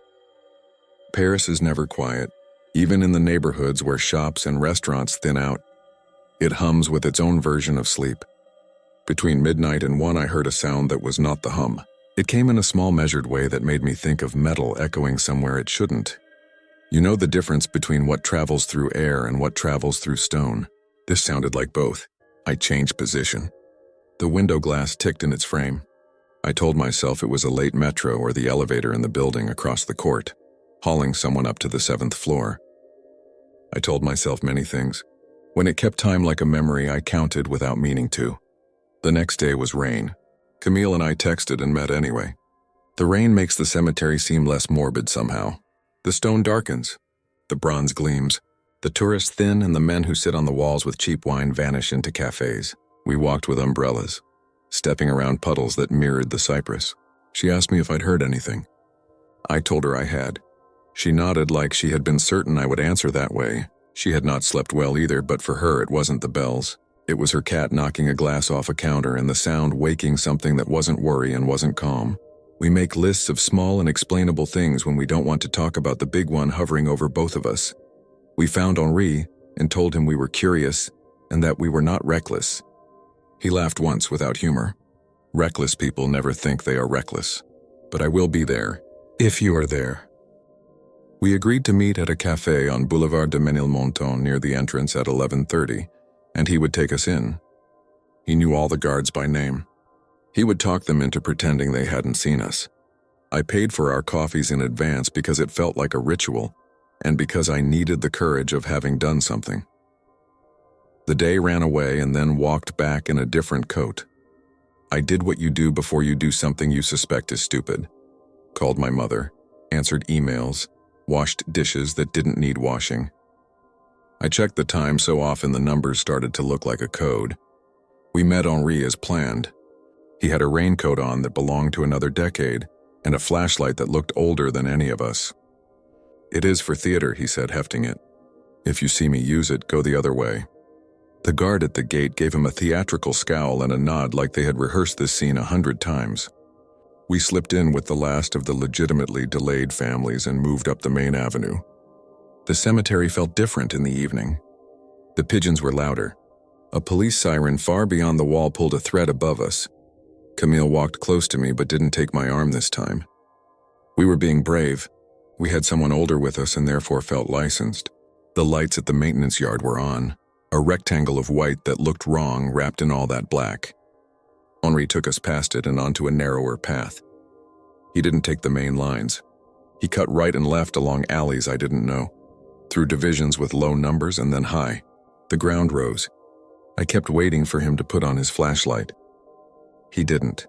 The dark was enough and he was too proud to admit a need. Sometimes I saw his hand touch a fence like he was reading Braille. At first I heard nothing but the sounds the living make. The scuffle of our shoes. The breath of the person beside you. The umbrella tips tapping on metal as we squeezed between a tomb and a tree. Then the city's outer noises arrived, piled on top of each other. A truck on a bridge, a motorcycle needing attention, someone shouting words that made sense only if you had been in the earlier argument. I focused on that because it was easier than listening for what I was about to hear. We were very near the higher wall when the sound reached us. If you asked me then what it was, I would have said it sounded like bells in another room, that vague like someone had a radio on 2 doors down and never changed the station. It wasn't loud. It wasn't urgent. It would have been easy to ignore if we had wanted to. We had brought our wanting earlier and it was being weighed now. Henri stopped. He did not look at us. His head tilted and then tilted to another angle, as if whatever he was hearing kept altering its distance. "You hear it," he said. It wasn't a question. Yes, Camille said. Her voice was careful. Mine would have been careless. I was afraid of what mine would say, so I said nothing. We stood and listened. The bells did not mark time like a clock. They sounded like practice, like when you hear a musician in another apartment working on the same difficult shape. Short, and then a pause, then another short, then a longer one. The pattern settled into me like a heartbeat you hadn't noticed was happening out of sync with your own. Camille lifted her phone, half to check the time and half to pretend we were still in a normal evening where phones do normal things. The screen lit her face blue. For a second, I thought I saw her eyes reflect something like light moving behind us. I turned. There was nothing but stone and the wall and the sky. Henri started walking again without a word. He walked to the right where the path narrowed and then turned out of its own way, toward a section I had never crossed. The numbers on the corners were smaller or missing, like no one cared what was labeled here. The bells were louder now, which is to say they were closer. Sound in that place doesn't behave the way you expect it to. It seems to be coming from the direction you don't want to walk. We came to a corner where the ivy over the wall was older than any ivy that should be permitted to exist. It climbed not only the wall but slung itself over to the branches of a black poplar and back down into a thicket, as if it were trying to stitch the ground to the sky. There, half buried in green, was an iron gate that had no business being where it was. It wasn't a grand gate. It had no family name in an arch and no wreath. It was the kind of gate you put at the back of a garden to keep out a neighbor's dog. The iron was rounded at the top, as if it had been softened by hands. The bells were behind it. Henri did not reach for it. He folded his flashlight under one arm like he was about to take a photograph. "Do not go in," he said. "Not for curiosity. Not for pity." Camille and I stood side by side. The gate was pushable. There was no lock. Someone who wanted this to remain a secret had not wanted it to remain a secret too much. Even in the failing light, I could see that beyond the gate there was no neat rectangle of graves. There was barely ground. It looked disturbed. Not fresh, just wrong, like the earth there had learned a different grammar. And there was the headstone. If I had seen a picture of it, I would have said it was modern. It had the plainness modern sculptors like. No date, no name, no beloved. The carving was deep, an oval, and you couldn't tell if the mouth had been meant to be screaming or singing because there was nothing around it to read it against. It was a mouth open the way a tunnel mouth is open. The corners were too clean. There were marks near the top that might have been chips. I took one step and then another. The bells sounded like they were in the stone itself, like someone had set a small chime behind the slate. "If you stand close enough, you hear breathing," Henri said. He did not come closer than the gate. He said it like a weather report. Camille took a small breath and then another, sinking herself to something that wasn't the bells. She looked at me. It wasn't the look you give when you want permission. It was the look you give when you're telling someone that what you're about to do isn't their fault. "If it's just a resonance," she said, "we will know." She stepped through the gate. I stepped with her because I couldn't let her stand in strange ground by herself. The soil gave in a way that made me think of carpet over floorboards. The air was colder by 2 degrees. There was an animal smell and then not, as if the air there couldn't hold a scent long enough to commit to it. We were 2 paces from the headstone when the bells changed. I don't mean they grew louder. They drew closer. The sound retracted into the distance and then returned to us in the way of something exhaling. The mouth in the stone was only a carving, one of us would say forever after, stubbornly, but I could feel its emptiness like a heat you can't see. Camille leaned toward it without kneeling. She did not touch it. She stood as if she was listening to a wall for plumbing. The impulse to say her name came and I did not. If I had said it, she would have turned and maybe it would have been different. Or maybe that's just another superstition to stack next to the others. She bent her head very slightly and then stood still. Afterward, when I try to explain this part, I always make my hands into a shape. Imagine standing beside someone you know well enough to recognize by outline in a crowd. Now imagine that shape breathe differently. Imagine that instead of their breath filling their chest, it seems to be going somewhere else. The sound in the air in front of the stone took on the shape of her own inhaling. And then the stone sighed back. I pulled her hand without meaning to. It surprised both of us. She didn't pull away, but she didn't step back either. "It's just air," she said softly. "There's a cavity." The rain collected. "There's a sound because it moves through." The bells struck one long sound that went off key at the end, like some part of it had cracked again in the making. I had the strongest sense that something expected a complete pattern and had not been given it. And then there was a different sound, very small, a scrape. Henri's voice came from the gate and did not rise above a conversational tone. "Enough. Come." I heard steps on the path behind us that did not belong to the three of us. That would be the sentence a sane person obeys. I should have gone then. I stayed because I wanted to see what the scraping was. It was the sort of tiny noise that always ends up being a leaf. It was not a leaf. It was the stone on its base settling a fraction, as if someone on the other side had shifted weight. The dirt at its foot seemed to pull inward slightly, as if the ground were wanting something back. My mouth tasted like pennies and I didn't know why. Camille reached into her coat pocket, pulled out her metro ticket like she always did at her poet's grave, and held it like it might be the one concrete thing in the world. "Leave nothing," Henry said, the first time I heard him sound urgent. "You don't owe it anything." She lowered her hand. We backed toward the gate together, as if we had practiced this retreat, as if someone had told us once not to turn our backs on the ocean. I stepped out. She stepped out after me. Henry's hand was on the gate before I understood he had moved. He didn't slam it. He eased it closed. His simplicity made me more afraid than a shout would have. The bells went on for a while after we left that corner. We took the broader path down. I didn't try to mark it in my head. It was better to let the cemetery hold that path by itself. When we reached the open, where the avenue widens and the statues stop pressing their hands to their chests, I realized there were other people here after all. A small truck moved near the maintenance area. A couple in jackets spoke quietly near an obvious grave. A guard's radio hissed. The normal night had resumed in that way normal nights do, pretending you had not been somewhere exceptions congregate. At the cafe gate, Henry stopped. "Do not come back at the same hour," he said. "Not this week, not the next. Let it breathe by itself." We nodded. He nodded back and went the other way, a man who had performed a chore not required of him. I walked with Camille down to the boulevard and we stood on the curb until the bus came, though neither of us needed it. She touched my wrist. "Your pulse," she said. "It's too quick." "So is yours," I said, and it was. We always try to return to ratios when we're scared. We messaged each other when we were home, the kind of messages that say nothing important, just there, and yes and see you. I slept badly. The bells found me even through the apartment walls and the ordinary domestic noises the building makes when everyone is doing nothing. At the half hour, they paused longer than they had before and then started again, and I thought of a metronome out of True. The next day, I had a translation due and did none of it. Words I usually liked looked staged. Camille sent me 3 photos and then deleted them before I could answer, writing bad light and then no. I don't know why, actually. One of the photos, the last before she removed it, caught the shape of the gate not centered and the ivy the color of old coins. I imagined showing it to someone and imagined their face when they saw nothing special at all. We saw Henri at noon and acted like we weren't going to say anything. He spared us. He waved off our thanks with an old man's scowl at gratitude. He said, "You'll hear it for a few nights now. It gets worse and then it gets better. Like weather." "How did it begin?" Camille asked. "The bells?" Henri lifted his shoulders and then lowered them.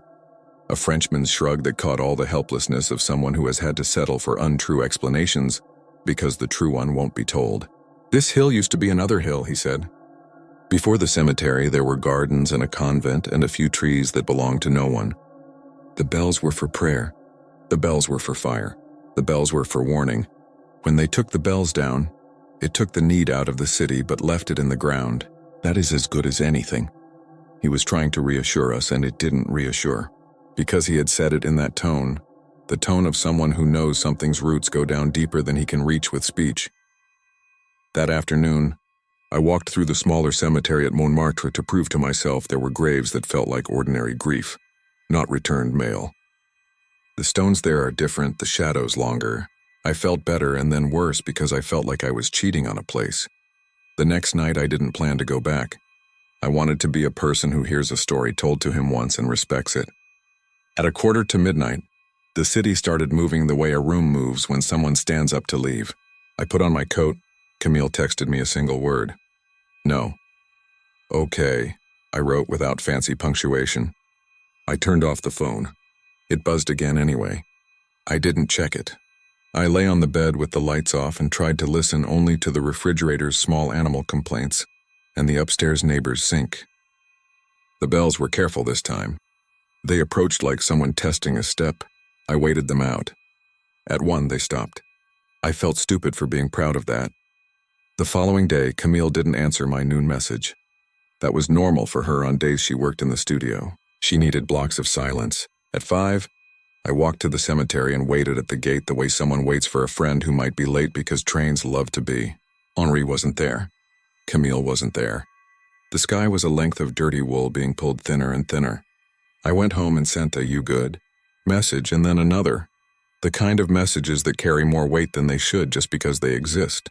She replied at 9. "I'm fine." Then, after a minute, "I was listening." I didn't ask to what. She answered anyway. "I think it's a place where breath goes," she wrote. I typed "don't." I sent it. It looked small on the screen. We made a plan to meet the next afternoon like sensible people at 3. We would go in the day and the cemetery would be what it is in the day. And we would walk the known route and take good pictures of well-behaved graves.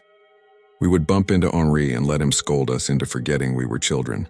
I kept the plan. She didn't. At 2:30, she sent a message that looked normal enough until you arrange the words differently in your head. "Running late. Don't wait at the gate. Going to the eastern path, easier for me to cut through. See you up top." It made sense geographically. It didn't make sense in any other way. No one who felt what we had felt 2 nights ago would cut through the eastern path alone at that hour. I called and got her voicemail. I walked fast. The cemetery was all leaf turn and stroller wheels. The crows were working a conversation with a pair of women carrying white flowers. I took the upper path like she said and then cut right, the way Henri had, telling myself I would see Camille's scarf any second. That bold red she wore badly on purpose. I didn't see her. I found the alley with the numbered stone on its corner, and then a smaller alley that had no number. I found the poplar and then the ivy. The gate was there. It was open. There is a small list of things the body knows before the mind consents. My legs wanted to run. My mouth wanted to call out and then not. My hands wanted to hold the gate closed and then cover my ears. I went in. It had not rained. The ground was damp anyway. Standing in that square of bad earth, I felt the bells arrive in the back of my head as a pressure that made my teeth feel loose. They were not loud. They were very close. The headstone with the mouth was the same and not the same. There were marks in the dirt at its base that had not been there 2 nights ago. You could call them paw prints if you wanted to be comforted. I didn't want comfort. They were scuffs in the high arc a foot makes when someone doesn't so much step as slide aside while looking backward. I know the shape of my friend's steps. That shape was there. Also, there were 2 coin-bright circles where something metallic had fallen and been taken away. A metro ticket or 2. That wasn't proof. Proof makes very little difference in places like that. The bells stopped as if interrupted by a hand. The silence was bigger than they had been. "Camille?" I said. The word was wrong in my mouth. I tried again in French. "Camille?" The word did not improve by translation. The air at the opening of the carved mouth felt different when I stood near it, as if it was warmer than the air around it, which is not a thing that an inert piece of stone does. It was the temperature of someone's breath. On the path behind me, someone walked slowly. I turned expecting Henri. It was not Henri. It was the younger guard who sometimes sat by the office, the man whose radio hissed. He had a cap on and a surprised look that was more apology than reproach. "Pas ici," he said quietly. "Not here." "I'm looking for my friend," I said. "She might have come." And then I stopped because I suddenly could not utter the word friend without feeling like I had given up on her already, consigning her to the category of a person you ask about at a desk, head tilted in public sympathy. She might have come this way earlier. He looked past me at the headstone. He had the common Parisian tool for making something humiliating seem dignified. He pretended not to see it. "People cut through," he said. "People think they save time." "There is no time saved here." "When did you last see Henri?" I asked, desperate for the normal. "The older man," he frowned. "Which one?" "There are 3 old men and they are all called Henri." He tried to be kind. "The one with the big flashlight?" "He's not been here today." "Right," I said. The ground was the wrong shape and I felt certain that if I stood there long enough it would persuade me to turn around and put my face close to that opening, the way one looks down a well for no reason. The guard put his hand on my sleeve the way you take someone's sleeve in a crowd so you do not lose them. "Come with me," he said. His voice made the world shallow again. When we reached the open avenue, the sky had that metallic brightness where you can't tell if it will rain. He asked for my friend's name and I gave it, and he wrote it down like he was catching it. He offered a bench while he made calls. I sat for 5 minutes and then I couldn't. I walked out, thinking I would circle the outside wall and find some ridiculous bit of pragmatism that had escaped everyone. The other entrance, the look of a path from the street. From the boulevard, the walls were blank and impolite, exactly as they're meant to be. I walked the whole length of it and back again. I bought a bottle of water from a Tunisian grocer and forgot to drink it. I sent messages and then deleted them unsent because they sounded wrong. They sounded like speeches from movies that pretend to be grief. At 7, my phone rang. Unknown number. It was Henri. He told me his nephew had given him my number months ago in case one of us had to tell the other that one of them had died. "It's better to have it and not need it," he had said. Like the lamp. Like the umbrella. He didn't waste prefaces now. "Don't come," he said. "Not tonight. Where are you?" I asked. "At home," he said. "Old men have homes. This surprises you." He made a sound that could have been a laugh. "There is nothing to do there now. You understand this. Your friend. She will not be found in the kind of searching you plan to do." A number of mean things pushed forward. I pressed them back. "How do you know that?" "If you do not trust me, I cannot help you," he said. "And perhaps I can anyway. But you are not the first to go where you went with the ideas you had. Sometimes they come back because the city still has use for them. Sometimes they come back because the breath they took they give. Sometimes they don't. Listen to me. When the bells begin, breathe shallow. Do not give them the shape of your breath. Do not go to it between midnight and 1. If you go, bring someone who will pull you by the belt like a bad dog." "You let us go," I said, which is unfair to say to someone who had done what he had. He had the dignity to not apologize for letting us be ourselves. "I believed you would be good students," he said. "We are all bad students. I slept almost not at all." The bells were worse that night because I had named them. Camille didn't answer. The next day, the police asked me questions that felt like coaxing explanations from a child, and I resented them for how calm their notepads were. They took down her description and the clothes she had worn last and the places she cared about. They stood near me without touching me, and then left with the same absence of hurry they bring to everything. You don't need theatrical urgency to alter a life. Paper will do it. I went to the cemetery at noon because I didn't know what else to do. Henri was there, and for the first time since I met him, he seemed old in the way that doesn't age you gracefully. He looked like a house where someone had taken out a central wall and the ceiling had sagged. He didn't say, "I told you." He said, "Walk with me." I walked. We did not go near the place we should not go. He took me past graves with good names who had left fewer marks on the city than they had on their own families. He told me about a funeral in '86 where the men fought and he had to separate them with shovels. He told me about a woman who had tried to lie down on a grave in summer, and the stone burned her skin. He told me the small domestic ghosts of the place, the way an old man gives you a list of chores because work is what keeps the air from breaking. He had no prescription for me. He had warnings. Don't return at the hour. Don't leave offerings. Don't speak a name there. Don't try to trade. That last one came out before he could make it abstract. People try bargains, he said. They always think bargains are the solution of the sincere. Do not be sincere. He laughed softly. It is worse than being clever. It's easier to write this than it was to live it because writing lets you flatten time into a line where things that were spread out can be arranged like coins.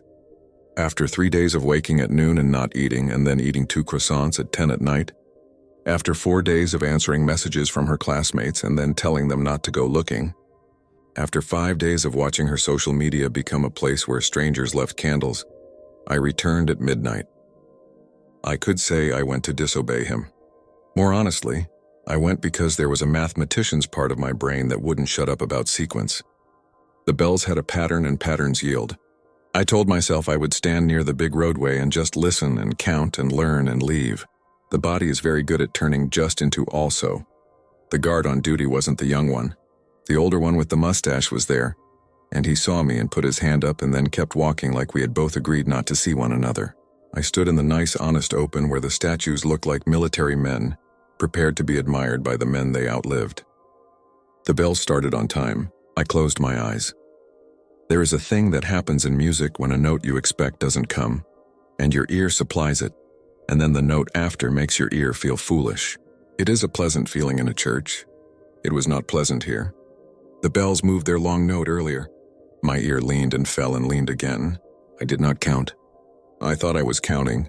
When I opened my eyes, my feet were no longer where I had placed them. I had turned down a small path without remembering making that decision. You can call this absent-mindedness. You can call it following a sound. Both sound like excuses when you are in trouble. I stood my ground and said no out loud, which looks very brave written down and felt ridiculous, spoken in a cemetery to a sound. The bells stopped for 3 beats and then answered with a small double tone, like someone impatiently tapping a glass. I started to walk back toward the broad avenue. The narrow path curved back to me like a ribbon that doesn't want to be straightened, and suddenly the desire to put my face near the carved mouth arose like a need to sneeze. It felt like pressure more than temptation. It wasn't a voice. It wasn't words. It was the feeling you get when you are drowning in shallow water, and it would be so much easier to breathe in and be done than to keep fighting toward the air. I took a belt from my coat and threaded it through my own belt loops like a child being walked near a road. I put my hand on a tree and kept it there and promised myself I wouldn't let go. I waited it out. I waited it out as if it were a wave. I thought of Camille at the lip of that stone. A city bus crossed some far street and made the night shudder. The bells missed again and then tried to find the line. At one, they stopped. It was like whatever had been breathing along with them had decided to hold its breath for a bit. I went home and drank water, and then water tasted wrong and I drank wine instead, which tasted wrong too, like stale breath in a glass. I will skip days now. It would be cruel to make you carry them all. I woke and worked and didn't work and walked and didn't walk. I saw Henri and we spoke of rain and concrete and the union and not of the thing between midnight and 1. The police called once to ask me a question they had already asked. I answered because it was a way to be the kind of person who answers. At the end of 2 weeks, a message from a number I did not recognize arrived at 3 in the morning. It was a photo. It showed a hallway I had never seen, too narrow for modern code, with plaster that had been patched and repatched and painted until it held a dozen shades of beige. At the far end was a mirror on the wall. It had one corner cracked. On the mirror, someone had written, in something like condensation, the letters CA, and then a smudge like someone's finger had slipped and been unwilling to try again. I woke fully with the kind of clarity you don't get at noon. I was shaking before I had time to tell myself why. The next day I brought the photo to Henri and lied and told him it had been left under my door. He told me not to tell the police something that would make them search the wrong building. He had a way of making the awful practical. I asked him about the old buildings near the cemetery, the ones that had been apartments for workers and are now apartments that require more money. He listed the streets. We walked one by one, and I felt the embarrassment of doing something that would look absurd described. The photo could have been any hallway in the city or in any city. The mirror could have been any cheap mirror. If I had wanted to really pretend to be a detective, I would have gone door to door and asked to see their hallways. I did not want to become the person people lock their doors because of. 2 nights later, I woke to the sound of breathing in my apartment. It was not the sound of a man or a woman or an animal. It was the sound your walls make when the heat comes on in January. The long-drawn intake that ends with a clicking radiator, except it was October, and my radiators do not click. It came from the bathroom for a full breath, and then from the oven for another, and then from the window, and then from the closet. I got out of bed. I stood in the center of the room like a person demonstrating the minimalism of his life. The sound oriented itself toward my face. It felt like someone standing too close. It moved to the left and then to the right. There are very few things you can do in that moment that aren't ridiculous or dangerous. I said out loud, "You can't have mine. It belongs to me, and it belongs to someone else too." I did not know who the someone else was. I didn't expect the thing to answer. It didn't. It stopped. Then, a second later, a single bell sounded from somewhere it should not be able to sound, from the wall between my place and the neighbor's, muffled the way you hear a neighbor's laugh. The following morning, I ran into the neighbor on the landing. She is in her 70s and treats everyone like a grandchild even if she has no grandchildren. I asked her gently if she had heard any strange sounds at night. She shook her head. "Always," she said. But when I described bells, she made a sad face. We had those when I was a girl. Now they make noise with lights, your phone, everything is now. Bells are better. They shame you into listening. I am writing this many months after those nights because it took months for me to admit the shape the thing had taken. You want injury to be dramatic. You want the missing to be missing all at once. It is worse when they are missing in small ways first. Camille became someone whose name made people look down for safety, and then look up for permission to change the subject. The cat found a new lap. Her roommate put her shoes in a bag and then put the bag in a cupboard. Her mother wrote me a message in a French made of nice formal phrases, and then switched to English for one sentence because she needed to. You are the last to have known her when she was not a name. I still see Henri. We sit on a bench and both pretend we have outlived worse. When we pass certain divisions, he touches the corner of a name with the pad of his finger. He has never gone with me to that iron gate again. I have walked near it in the day and found the ivy thicker, as if it had decided to cover not the gate but the idea of a gate. The path changes the way the cemetery paths always change. That's its defense and its threat. If you're thinking of coming here because you want proof of some world next to the one you live in, stay home. Or rather, go to the places everyone goes. Take your picture by the famous graves and send it to people who love you, who can tell by the angle if you're eating, if you're tired, if you're likely to make a bad decision. Watch the crowds, watch the tired guards. Give the ground nothing. In December, I went late again, not to tempt anything but to be near the thing because sometimes that's all we can do for each other. The air had that metallic taste it gets before snow. The bells sounded and were almost faithful to themselves. I stood a long way away and counted under my breath like you count for a child. While I stood there, a couple walked past, both in black coats, whispering in German about a singer's grave they hadn't found yet. A teen with a camera did what teens with cameras do and pretended he had a right to climb a statue, and a guard shouted without heat. Life had returned to its rehearsal. Then a breath behind my left ear that was not the wind said nothing at all. And in the not saying, I learned the shape of what it wanted. It wanted something not contained in lungs. It wanted the pattern, the habit, the part of breath that is not air but exchange. You cannot give that once. You give it every time you walk into a place that expects you and asks to be told a story. I left. On the way out, I stopped by the poet's grave. There was a metro ticket there. It looked soft, rain dissolved. It might have been anyone's. I took it because I could not bear the thought that holding breath in a single place was all that could be done. I rode the line once out to the far station with 2 names and back again, and every time the doors opened, I waited for a breath that was mine and not mine. When I got home, the apartment exhaled like it had been keeping itself upright for me while I was away. If you go to Père Lachaise, you will not find a map that shows the little iron gate. You will not convince a guard to point it out. You might hear the bells anyway if you are there late, and you have brought with you the sharp part of attention that makes you pay for things even when the sign says free. If you stand close to the stone with the open mouth, you may tell yourself the breathing is air, moving through a cavity, a trick of temperature, a resonance of trains underground. I will hope for you that you are right. If you're tempted to listen longer, to make the pattern complete, count to 10. Not out loud, but so that your tongue remembers what numbers are. Then walk the other way. Find a grave with a name. Put your hand on it. Say that name to yourself like a promise to someone who expects you to keep it. Go home. Leave your windows open just a little so the city can get out if it needs to, and so can you. On New Year's Eve, I stood at my crooked window with a glass of something that tasted like other people's holidays, and listened to 10,000 fireworks making their New Year arguments. Between the explosions, there were small metallic sounds as if someone were practicing, refining, leaving the off notes out. I counted without meaning to. I stopped myself at 8.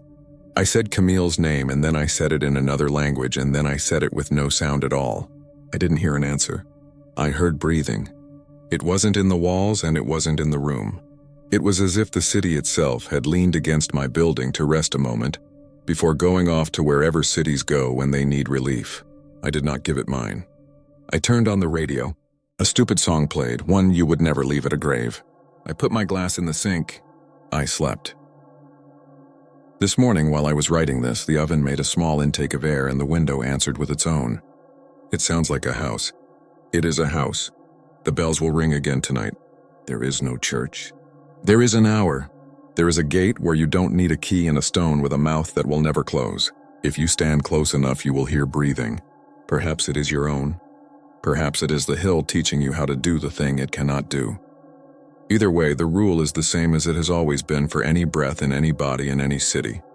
Take only what you need to live, and leave the rest in the air for those who will find it and think it came from a place with a name.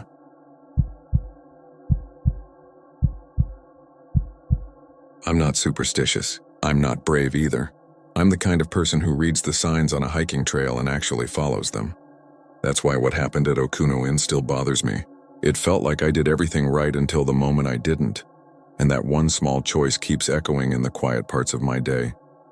This was 2 summers ago, late June, the rainy season. I'd been teaching English in Osaka for almost a year, and my coworker Maya kept telling me I needed to get out of the city more. She had an uncle, Kenji, who lived in Wakayama and visited Mount Koya a few times a year to pray. He wasn't a monk, just a middle-aged office worker who knew the area and liked long walks. He offered to show us Okuno-in, the famous cemetery where 1 million souls were said to rest among cedar trees so old they looked like the pillars of a drowned cathedral. We took an early train, then a cable car, then a bus that smelled faintly of wet fabric and temple incense. It drizzled the whole way. By the time we stepped into the forest, my jacket had taken on that cold, soaked weight that never really dries. The air was clean in a way I wasn't used to. It smelled like cedar resin and wet earth and something sweet you only notice when you stop thinking. The path began as a wide stone walkway between moss-coated gravestones. Jizo statues wore red bibs that had faded to a soft pink. Wooden prayer tablets hung in clusters, their edges swollen with rain. Lanterns stood everywhere. Stone lanterns on squat legs and tall ones with roofs like pagodas. The flame inside them wasn't flame exactly, it was light. It didn't move the way a candle does, didn't flicker when we passed. Kenji said, almost casually, that the main hall farther in held thousands of lanterns that had burned for centuries without oil. I laughed because it sounded like the kind of myth you tell tourists. But when we got to the first gate and I felt the warmth of one on my hand, no heat, just a sensation like standing near someone breathing, I stopped laughing. We checked into a shukubo, a temple lodge, and they gave us thin futons and a dinner served so neatly it made me self-conscious. There were other guests, an elderly couple speaking Kansai dialect, a young mother with a baby who kept grabbing at the tassels on the sliding door, and a loud American guy sitting alone who looked like he'd lost his group and decided to bluff his way through everything. He nodded at me with the recognition of someone who had spotted another foreigner and wanted company. I nodded back but didn't go over. I was tired and didn't want to be a translator for a stranger. After dinner, a monk with a smooth, unreadable face came to the common room and gave a short talk in Japanese. Kenji translated. The rules were simple. Stay on the stone path in the cemetery, don't touch or take offerings, no photos in the inner sanctuary, and always, he stressed always, be out of the forest trail before sunset. They close the forest gate at dusk, he said. Even if the main path is still open, the forest trail is not for night walking. It's easy to get lost. There are animals. There are other things. He smiled when he said that last part, but it wasn't a joke. Kenji added, quieter. Some people say Kobodaishi still walks there to check on the graves. Founder of the sect, he touches the stones with his finger to see who is ready to rise. Old story. The loud American guy raised his hand and asked in English if the lanterns were electric. The monk looked at me and I nodded toward the guy to show I'd translate. The monk answered in a way I couldn't fully pass along. He said the lanterns burn because people keep them burning, not with oil, with other things. He didn't elaborate. We went back out in the afternoon. The rain thinned to a mist that stitched the space between the trees. We stayed on the main path like we were told. Even crowded with pilgrims and tourists, it felt quiet. I mean the kind of quiet where your footsteps sound like something you're doing wrong.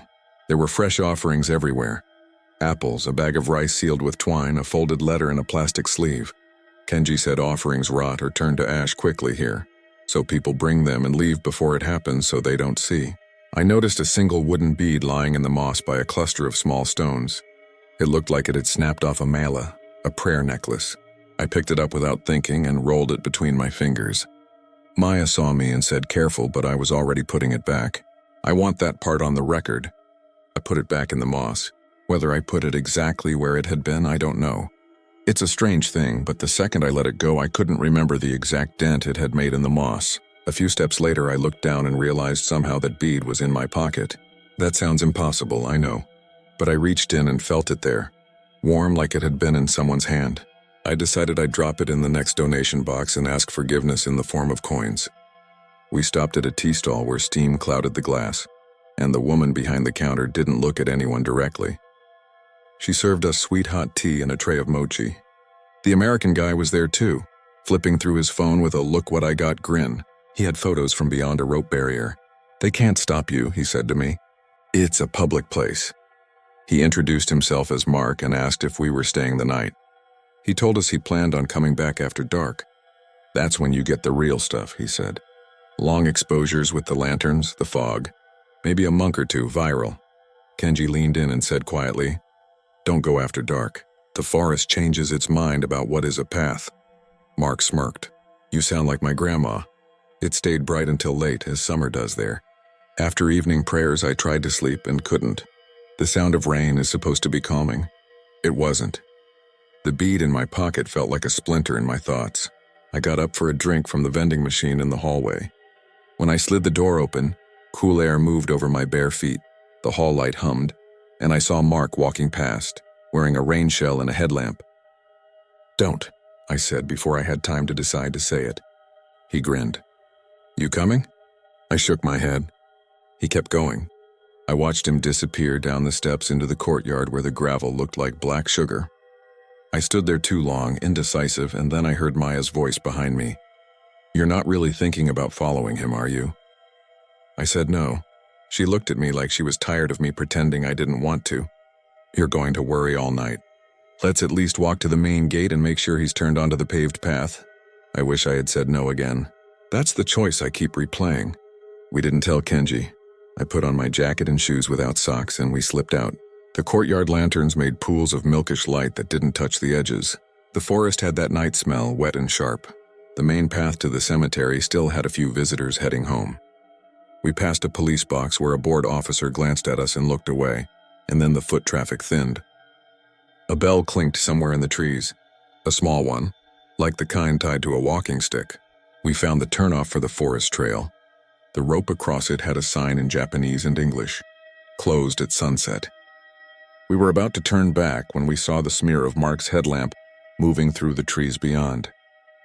He'd ducked under and gone in. Maya sighed. 10 minutes, she said. We drag him back. We do the scolding thing, then we go to bed. I ducked under the rope. The bead in my pocket felt like an accusation. The forest trail was narrow and damp and carried its own weather. The cedar trunks rose straight and dark. Moss glowed in patches like old green glass. Our breath made pale puffs. The headlamp ahead of us moved fast, then slow, then fast again. I called out, but the sound seemed to fall into the ferns. Only when we got closer did the headlamp stop. Mark was standing where the trail divided into two. "Pick a lane," he said. He was whispering, "like you instinctively do in a graveyard. Left is more path. Right is better vibe." "Both are closed," Maya said. "Come on." He kept the headlamp aimed down. "Just 5 minutes," he murmured. "You feel that? It's cooler here. It's like the air has depth. We all felt it, I think. The drop in temperature, the way the lanterns along this trail were spaced irregularly, some close, some far, so your eyes never settled. We chose the left to make it easier to justify to ourselves. It stayed almost a path, which let us keep telling the lie. The first strange thing was the offerings. A small plate of rice under a cedar root, still white and neat, and another plate a few steps later that was scorched black, curled at the edges like paper burned from underneath. The second strange thing was the sound. The bell again, not close and not far, ringing in a pattern that made me think of counting. The third was what I saw when I finally took the bead out of my pocket to move it to my backpack. It had darkened as if it had been handled by many hands, and it left a faint soot smear on my palm. We passed a low wall half swallowed by moss, names carved so long ago they looked like tide lines. I felt watched, not by a person, but by the idea of a person. I don't have better words for that. The path took a gentle curve, and we came to a bridge over a stream that was more sound than water, a steady going beneath. The lantern on the far side glowed. The one on our side went dim, not off. Dim like a breath held. Mark stepped onto the bridge and then froze. We joined him and I saw why. There were 2 sets of wet footprints, ours as we'd expect, and a third set bare and narrow, overlapping with mine as if stepping exactly where I had stepped a second after me. The toe prints were very clear, as if whoever made them had paused, pressed, and lifted in a deliberate way. We stood there longer than we should have. The stream sounded louder than before. Maya reached for my sleeve the way you do with a child you're trying to anchor without scaring. Mark whispered his grandma's prayer under his breath like a man repeating the combination to a lock. On the far side of the bridge, in the umbrella of the lantern, someone was standing. I almost said someone was waiting, but that implies intention and I didn't feel that. What I felt was attention, and that attention was like cool fingers at the base of my skull. He wore robes I only recognized from museum photos. Layers that fell straight. A cap like a half-moon beaded with rain. His face was ordinary to the point of being difficult to describe. Not young, not old. The sort of face you would trust on a train if it looked up and asked you to watch a bag for a second.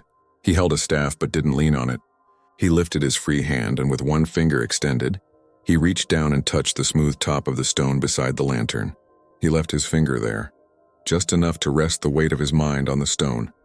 And then he moved to the next, and the next, his finger pausing, moving, pausing, the way you might test loaves of bread to see which had finished rising. Sumimasen, Maya said softly, because when you don't know how to address something, you apologize first. The man didn't look at us. He kept touching the stones. When he reached the short one at the end, the lantern above us went briefly dark, a blink or a sigh. He moved his finger from the stone to the air and traced a small circle that seemed to tremble like a reflection in water. And then the lantern brightened again. He walked past us without brushing us, and yet I swear I felt a fingertip touch my wrist. Not a tap, a check, a quick hello to the pulse, cold room temperature cold. I didn't move. I watched his brown hem pass, rain ticking on it like beads. He crossed the bridge and touched the first stone on our side the way he had the others. Mark said in English because it wasn't for anyone but himself, "Holy shit." He lifted his phone. Maya hissed no. He lowered it. The man reached the stone where the small plate of rice sat. The rice was clean and white, a little pyramid. He touched the stone beside it and there was a smell, faint but sharp, like the first whiff when you strike a match. When I glanced back, the rice was black. Not scorched at the edges like the plate before, but black fully through, like it had been replaced with soot between one blink and the next. The bell sounded again. It was very close now, and when I looked for it, I saw a narrow path leading off. The kind of path feet make by thinking the same thoughts in the same place for a long time. The robed man went that way without a change in pace, touching stones as he went. I didn't want to follow, but I also didn't want to turn around. You know that feeling when you think you left your stove on and you can't focus on anything else until you check? It was like that, except the stove was my heartbeat. "Come on," Maya said. Her voice was tight and practical. She took my sleeve again. "We go back now." Mark didn't move. He was looking down at the bridge where the bare prints overlapped mine. "He stepped exactly where you stepped," he said to me. Like he was checking your weight. We started back anyway. The path didn't look the same. We passed the low wall again, except the names were deeper and fewer. The bell sounded behind us and then ahead of us and then from a place that wasn't left or right. I tried not to look at the lanterns, but one caught my eye. Inside the glass, the light had holes in it like something cooking. The bead in my pocket felt heavier. I took it out to throw it away, but my hand wouldn't open. Not couldn't, wouldn't. The idea of dropping it made my breath snag. I told myself I'd return it at the main hall. I told myself it mattered to do it right. We came to a fork we didn't remember. There were 3 choices. The middle one had a string of tiny bells tied along a branch like a warning for a creature that can only hear. The left looked clearer. The right smelled like old wood smoke. It was full dark now under the trees. Our headlamps made tunnels that seemed to bend around us, not because the light moved, but because the forest did. We chose the left because there was a sign with an arrow that looked like the kind of arrow a city worker would nail up and then forget to remove. We found the bridge again, or a bridge. It looked the same but different, like a dream that repeats without repeating. The bare prints were there, still damp. They overlaid mine perfectly again, toe for toe. I didn't test it, but I felt the certainty of it in my heel. "Okay," Mark said, too loud. "I'm done. This was fun, but I'm done." He took a step and then another, and then he wasn't between us. He was a few steps ahead, and then he was a few steps more. And then he was gone, as if the trees had rotated and put someone else where he'd been. Maya called his name. I called his name. The forest didn't give it back. I started to panic, and I know how worthless that is to say. Panic doesn't feel like anything useful. It feels like you forgot how to swallow. I swallowed anyway and said, "We go to the main hall, we find the monk, we tell him we broke the rule, and we take whatever scolding or fee or ritual we have to." Maya nodded and grabbed my hand properly this time. We moved faster. The path widened. The lanterns grew closer, and the light changed from that milkish breathing to a gold that reached the undersides of cedar branches. I heard people ahead, footsteps, a cough, the soft murmur of a child. It was like coming up out of a pool. We stepped through a gate, and there it was. The hall of lanterns, row after row after row, a ceiling of light that didn't flicker and didn't smoke. The air was warmer there. People stood in clusters, faces tilted up. It should have felt safe. It didn't. The bead in my pocket pulsed once, hard like a second heart, and then cooled. A monk approached us. Not the one from before. A younger man with kind eyes. The kind of kindness that knows exactly how much kindness to give and save. He looked at our faces and said gently, "You came from the forest trail." It wasn't a question. He glanced down at my hand, at my wrist, and then at my pocket. "Please," he said, and he cupped his hands without touching me. I took out the bead. In the hall light, it looked like a bead again, smooth and ordinary. I put it into his hands, and as soon as his fingers closed around it, I smelled that struck match scent. He opened his hands to show me. The bead was a little circle of gray ash. He closed his hands again, and when he opened them the second time, even the ash was gone, like a trick you'd see in a street performance and pretend you didn't want to know. I started to explain without knowing what I was going to say. "I didn't mean to take it," I said. I picked it up and put it back, and then it was, "You brought it back," he said. "This is good. We lost someone," Maya added. "Our friend." He went into the forest. He was just ahead of us.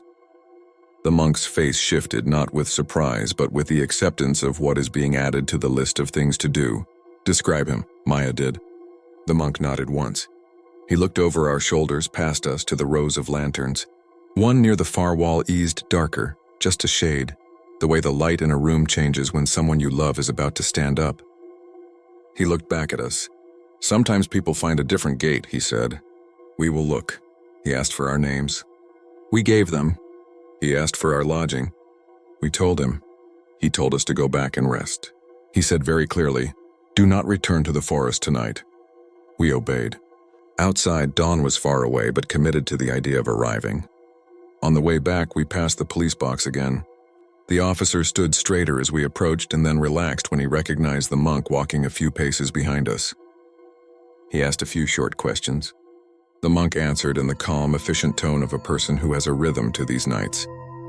Kenji was waiting in the lodge hallway, fully dressed, the way mothers in movies always seem to be when the kids sneak back in.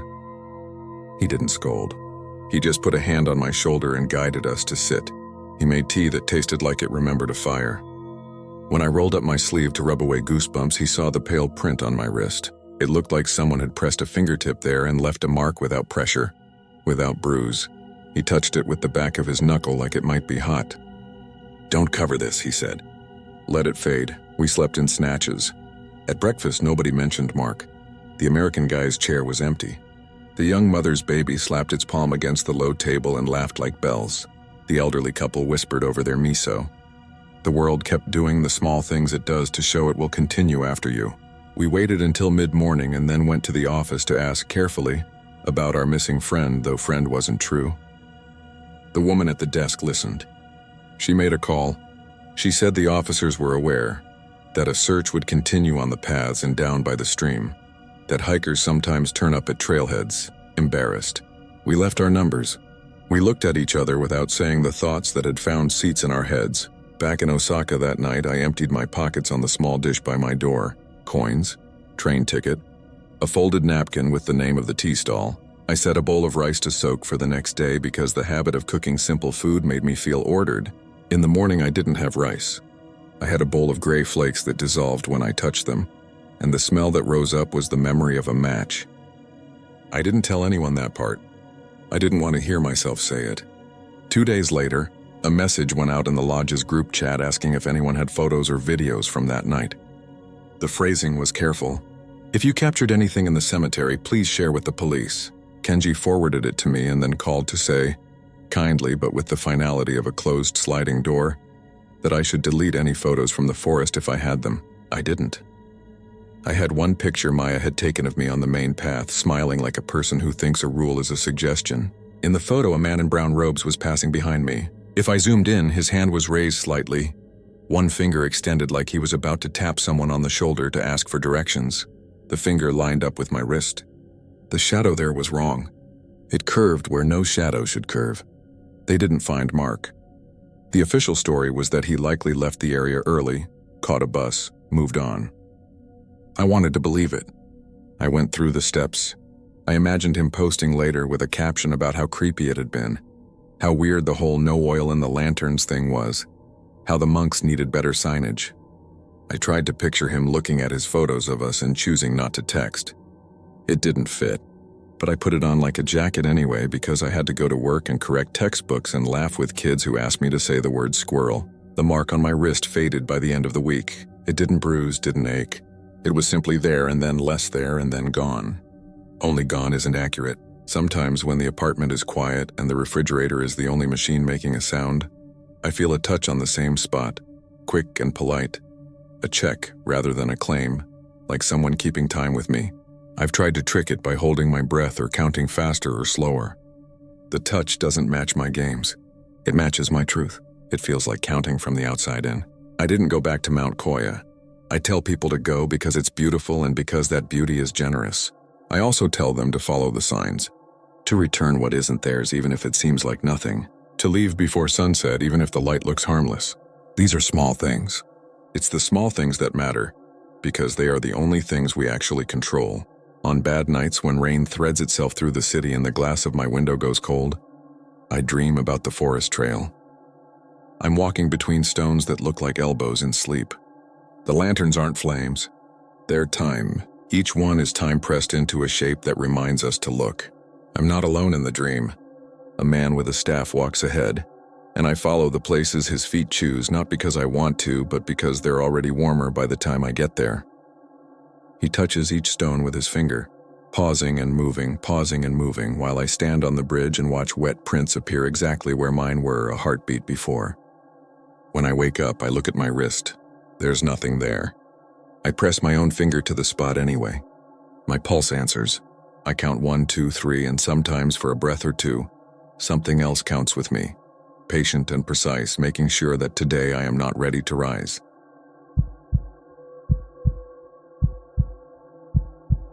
I'm not from Kansas. I didn't grow up with the jokes or the warnings. I came in with a rental car, a corporate per diem, and a calendar full of meetings at the University of Kansas. It was late October, the kind of Midwest cold that doesn't bite yet but stands at the edge of the field watching you. I was 31 then, doing campus safety audits for a consulting firm. We'd fly in, walk the grounds at night to test lights and call boxes, check whether the blue poles had working speakers, take notes, go home. It wasn't exciting, but it paid my rent on time and let me feel useful in a vague, adult way. My partner on that job was a guy named Tate, 24, ex-wrestler. Nebraska farm kid with a busted cauliflower ear and a laugh you could hear across a parking garage. The university assigned a grad student named Mara to be our liaison. She handled keys and access and somehow knew the custodians by their first names. She was funny without showing off about it, and whenever Tate's jokes started drifting toward, "Let's trespass somewhere," she would drag him back to earth with a look. We met security staff, a few RAs, a night shift librarian who made us sign in even though we were there after midnight. Normal trip. Decent barbecue. Flat roads that ran like lines drawn with a ruler. I don't know when the cemetery first came up. Probably at the coffee bar the second morning. The barista had a spider web drawn on her cat-eye eyeliner, and Tate saw a flyer for a haunted corn maze and started talking about checking it out. The barista didn't laugh. She said, "If you're looking for spooky, don't go to the maze. Go to Stull Cemetery."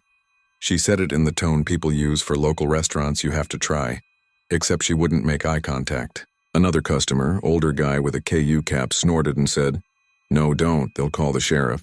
And if the sheriff doesn't get you, something else will." Mara rolled her eyes, but later, when we were walking out to the car, she told us the version she'd heard as a kid. The grass doesn't grow around the old church. Dogs refuse to cross the gate and have to be carried back out.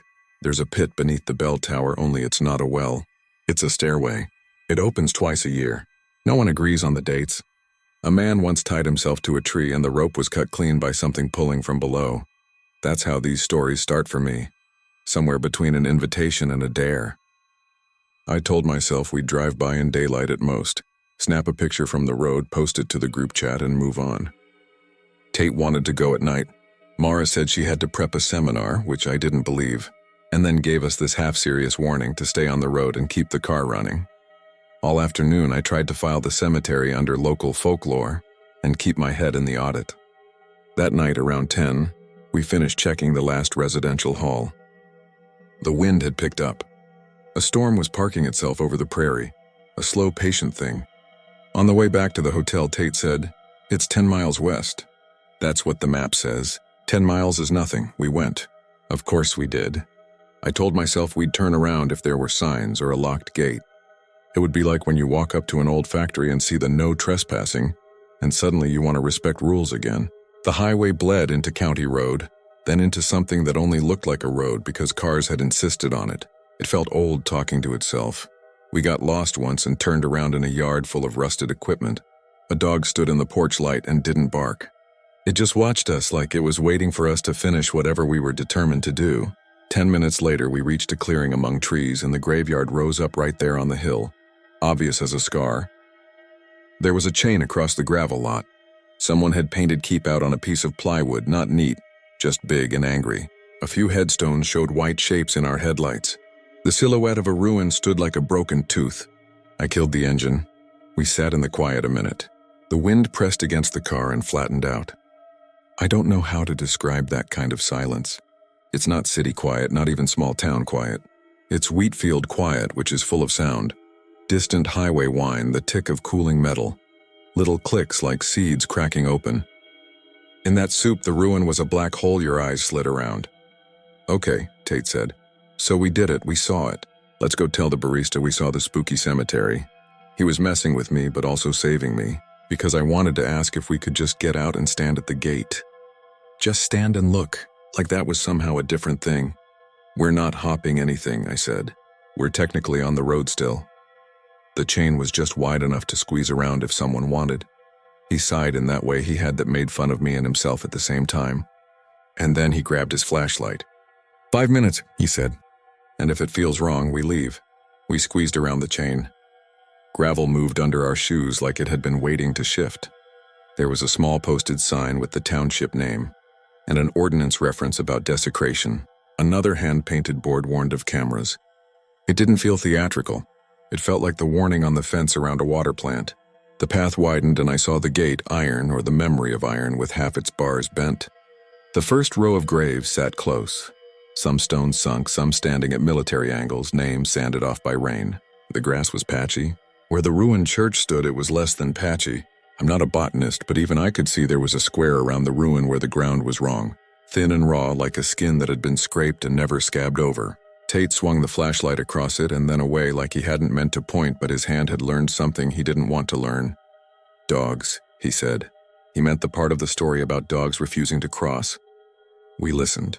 A coyote called way off. No bark, no collar jingle. Nothing domestic that wanted to make itself known. We stepped through the gate and my brain did a very specific thing. It offered me a single, perfectly reasonable sentence. "You have now done the thing you said you would not do." The sentence didn't come with fear immediately. Just that heavy, formal tone you hear in your head before you step on an escalator that isn't moving. I could smell damp stone and something iron, like old water sitting in metal. The ruin wasn't much. 3 walls that leaned on each other like they were the only ones who'd still show up when called. A square of black that used to be a roof. No bell tower in the way you picture it, but you could see where one might have been. Columns of brick that reached up a story and then stopped. A suggestion of something that had once made a sound people organize their lives around. The hole was there, where the floor would have been, about 6 feet across, braced by rotten boards and a lattice of old pipe. I knew it was the hole before we were close enough to feel its cold. I don't know how. Maybe because everything else stopped trying to be noticed when it was in sight. Tate's beam caught the rope. It lay coiled by a stump near the hole like somebody had just set it down and meant to pick it back up. It was not a new rope, but it wasn't old either. Yellow, hardware store nylon, not the kind you see in black and white photographs. Someone had cut a length of it, looped one end, and then, for no reason I could understand, cut it again and again, leaving clean ends that were too neat for weather. Right beside it, in the dirt, a half circle where something had sat for a long time. Tree? Post? Or a person planted there the way you set your feet when a wave is coming. Tate, I said, and then I didn't know what came next. Not don't, not look. Nothing that would mean anything. He had already moved closer to the edge to test the boards with his shoe. I didn't want to look down. My body leaned backward even while my head tilted forward, like there was a magnet in my spine that wanted to get me out of there. I got just close enough to see the top of the hole and the dark beyond. It wasn't a straight drop. It stepped down, dirt and stone and something that looked like brick disappearing into hard night. The air coming up from it was colder than the air around us and carried a smell I could only think of as stale. Not rot, not sewage, not cave. It smelled like a place that had been closed so long it had forgotten we existed. Okay, it's a hole, Tate said, trying for the voice he used when we found a broken emergency phone. It's a hole and the town doesn't want negligent idiots falling in. Good call. He rattled the nearest board with his knuckles. It knocked back a hollow, embarrassed sound. Somewhere behind us, along the fence line, gravel shifted. I turned expecting a raccoon or the wind. The flashlight beam caught a figure standing at the far edge of the cemetery lane. A person in a tan jacket, one of those canvas ones farmers wear with the collar turned up. He was too still for an animal, too upright. For half a second I thought it was a scarecrow someone had propped up to freak off campus kids. Then the figure put a hand up like a half wave.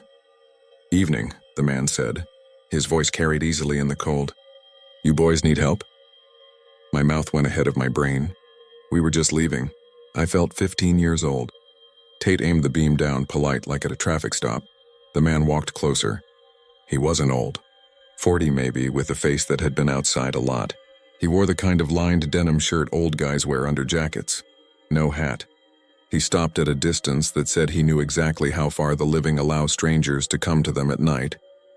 You're not the first, he said. You won't be the last. I don't care to call the sheriff on you. But I do care about holes. We're not climbing, Tate said.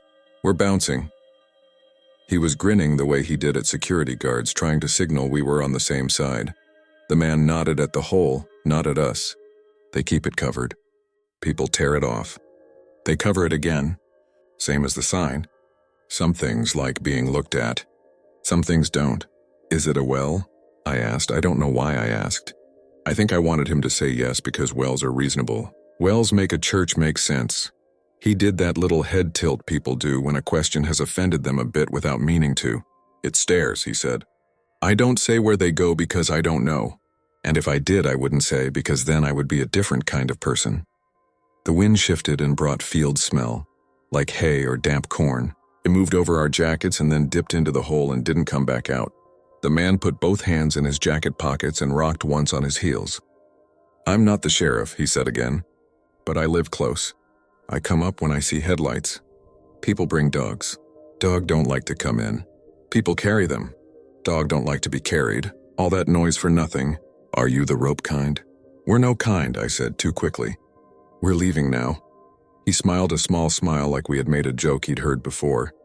There was a rope man, he said conversationally, before they took the bell down proper. He wanted to make a point I didn't understand. He tied himself to that oak there with his wife's clothesline. I told him the oak was dead wood. He said that's why it wouldn't move if something tried to pull. In the morning, the knot around the trunk was neat as a sailor. The other end was cut clean. That part was in the paper. The next part wasn't. What was the next part? Tate said. The wife moved away, the man said. You can move away from anything, but some things take the shape of wherever you're moving to. He nodded at the hole. Go on and leave. I'll wait and watch you drive out. I won't tell you not to come back. Nobody hearing don't want to be told. We walked back to the chain. He didn't follow, just stood with his hands in his pockets and the wind flattening his jacket to his chest. I tried not to look back. It felt like turning your back on the ocean when you know there's a sneaker wave with your name on it. We got in the car. I put the key in the ignition. Before I turned it, somewhere behind me, a sound moved through the cemetery. It was quick and wrong and almost nothing at all, like a thump of rope against stone. It was nothing. It was exactly the amount of sound you could talk yourself into ignoring for the rest of your life, if you started right then. I started the car. The headlights threw our shadows ahead of us and also back behind us onto the ruin. The man didn't put his hand up again. He didn't need to. The chain rattled as we nudged around it, and then we were back on the road where it felt like being on a stage. Driving away took longer than driving in. That's how it felt. When we hit the highway, Tate let out a breath like he had been holding it since we squeezed around the chain. He didn't crack his usual joke. He just said, "I don't like him." "The man," I said. "The hole," he said, almost at the same time. We didn't go to the corn maze. We went to the hotel and sat on the end of our respective beds like the floor would tip if we stood. Mara texted to ask if we'd seen the maze. I wrote Sawstall instead. She sent back a single word, "Idiots." Then, "Are you okay?" We said yes. We did not sleep well. The heater kept clicking on and off in a rhythm I couldn't not hear once I heard it. At some point, Tate got up and stuffed a towel under the door like cold was a gas. In the morning, we acted normal. It's what you do to pull your own head back onto your neck. We weren't supposed to be on campus that night. The audit was done. Our flights were Saturday. Tate wanted to catch a high school football game at a field he'd seen outside town. We ate sandwiches at a place Mara recommended and pretended we were tired from work. Every few hours, I'd check my phone like someone was going to text me a sensible explanation that would evaporate whatever had settled in my chest. Around 5, raining started. Not a downpour, a long gray scratch across the day. We went to the game anyway. The wind cut under our collars and made us feel noble for showing up. The field lights came on against the dark, and the steam from the players' breath made them look like hard-working animals. When the band took the field at halftime, Tate glanced past me at the parking lot and said, "That's him." I turned too fast and soaked my jacket sleeve in my own soda.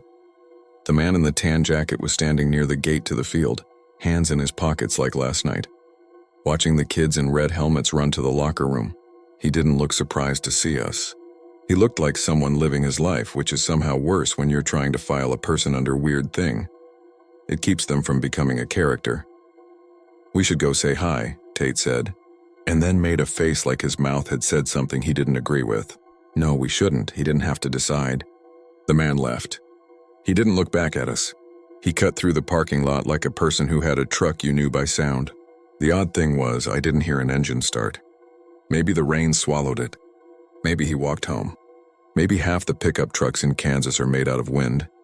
That night, because we were young enough to still think sensing danger made us immune to it, we went back.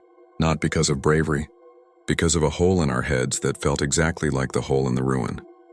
We told ourselves we were going to park on the highway and look down from the road with binoculars.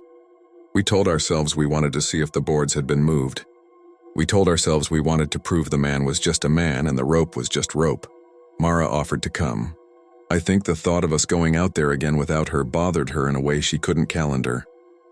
She brought a thermos and 3 paper cups and a flashlight she said she kept from childhood, because the batteries made it heavy. It was colder. The rain had thinned to a mist, each droplet the size of a thought you can't keep hold of. We parked farther out this time and walked in. Nobody spoke loudly. Even Tate was quiet in a way I had only seen at funerals. The chain was back. It's possible it had never been moved. My memory refused to help. The sign looked wetter. The ruin looked shorter. We stood at the gate with our thermos cups like we were tailgating in hell. Mara said, "I'm not going in." We said, "We're not either." We all knew we were lying, but we let the sentence pass anyway because saying it out loud was the last stop before the part where you either do the thing or you don't. And if you're still talking, you haven't done it. A sound came from the field behind the graveyard. Not an animal sound. Not a machine. It was the exact sound of a boot heel hitting wooden stairs inside a house built in 1908. It was wrong in the open air, and it was wrong at that distance. And it was wrong at that hour. It came from under the ground, precise and steady, like someone was measuring the distance between their steps. Mara put her cup down without looking away from the ruin. She had boxed in college, she told us once, to stay in shape. Her hands now were in fists like she was saving it for something. "This is me being done," she said. She said it quietly, like she was trying not to wake a baby. She turned and started back toward the car. Tate and I looked at each other in that pathetic horror movie way. Do we go? Do we stay? Which one of us says the bravest sentence and forces the other to follow? Then the sound happened again. Closer. Or else the ground had decided to stop doing us the favor of absorbing it. We followed her. It was not a vote. It was a fact. Walking away made the back of my head itch like I was being watched by a person who doesn't blink when you blink at them. At the chain, I glanced back. There was nothing dramatic to report. No figure standing on the edge of the hole. No glow. No where's my mind trick. The ruin was a shape. The boards were boards. The darkness was dark. The only thing that moved was rain. At the car, Mara got in the back and lay down with her arm flung over her eyes like someone exhausted by a long, decent party. Tate got behind the wheel, which was smart because his hands shook in a way that would have made them less good at anything delicate and more good at anything requiring momentum. I was about to shut my door when a dog came up the ditch line, moving slow. It had no collar that I could see, just wet fur that might have once been golden. It approached the gravel lot and stopped, like it wanted to be polite about the boundary. It didn't whine. It didn't bare its teeth. It put its nose up and tasted the air. Then it stepped onto the gravel, one paw at a time, as careful as a person carrying soup. When it reached the gate, it lowered itself to my eyes almost in relief, as if knowing where it could not go allowed it to rest. "Don't," Mara said from the back seat, not moving her arm. "Please don't call it." "I wasn't," I lied. The dog looked at us. "And if anyone wants to tell me I am projecting, I'll let you." But the expression on its face was the exact thing I felt in my chest. Not fear, not curiosity, but a kind of sorrow you have when you learn a rule too late to take pleasure in obeying it. After a minute, the dog stood and turned and went the way it had come, along the ditch, into the kind of darkness headlights can't cut. We drove back slow. Nobody put on music. Nobody said a sentence more complicated than green when a light turned. At the hotel, we closed the curtains like that would help. Each in our rooms. My phone buzzed at 2 in the morning. It was Tate. He texted, "You awake?" I texted back, "Yes." He sent, "I keep hearing the stair sound, but it's the ice machine." I sent, "I keep hearing the stair sound, but it's the blood in my ears." He sent, "Shut up." Then after a minute, "We're not going back tomorrow, right?" I surprised myself. I wrote, "Right."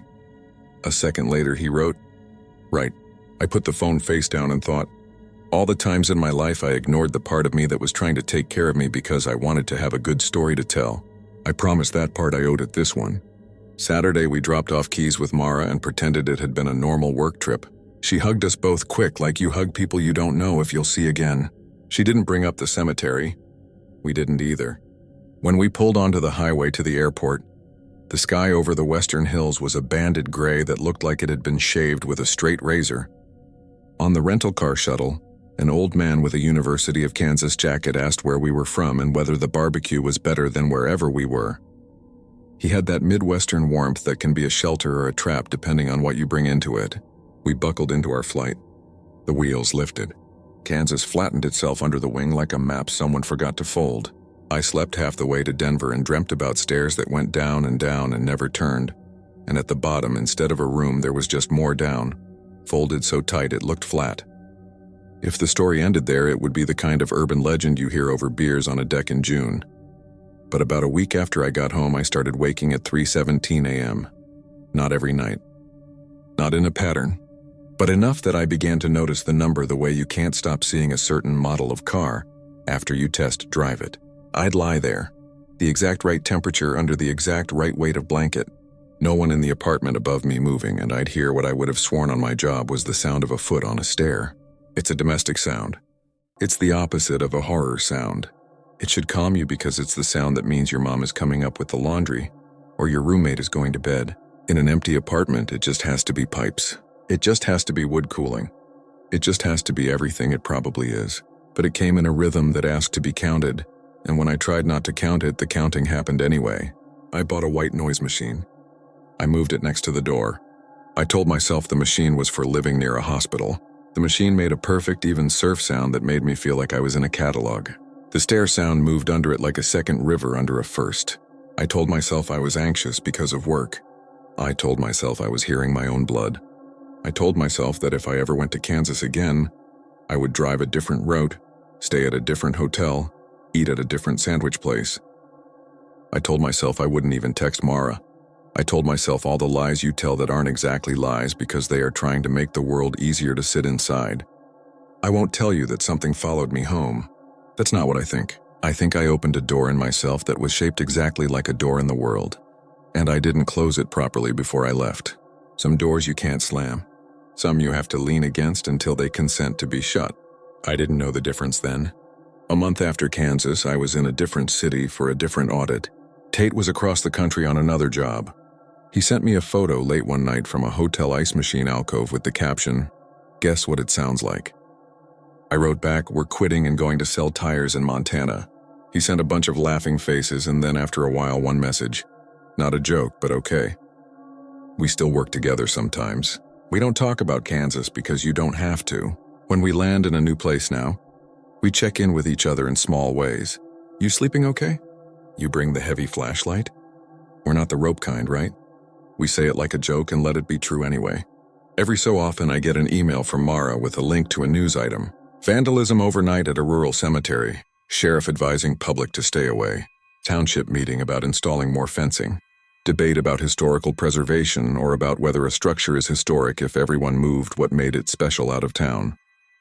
No details. Just the shape of a story like a ruin on a hill. 3 walls, a square of dark, enough to make your brain fill in the missing. If you're expecting an ending with a date and a time when the ground opened and a thing came up and told me its name, I can't give you that. What I can give you is this. Sometimes when I take my trash out at night, I stand on the back stairs and listen. I hear city sounds, neighbors arguing, a train if the wind is right. I also hear a negative shape, a place where a sound should be if the living were the only thing making sound. It's not a voice. It's not a figure. It's the correct kind of absence, like an empty chair at a table that still has a place set. I put the bag in the bin and I go back inside and I lock the door behind me. Not because I believe something is standing at the bottom of my stairs, but because that action, that small turn of the wrist, is how I tell myself I live up here and whatever lives down there, and we can share a ladder without touching hands. I have never brought a dog to stall. I don't know that I ever will. But sometimes in my neighborhood, I'll see one pull hard at its leash at the exact spot where the sidewalk tilts over a storm drain, and the owner will tug and scold and the dog will sit down with its whole body, the way animals do when their minds and their muscles agree. The owner will laugh and say, "He's so dramatic." I will want to say, "Let him be dramatic just here for 1 minute. Let him believe the ground has a rule he wasn't taught, then cross the street and go on with your normal life and don't come back to that spot at night with a heavy flashlight and a good story to tell."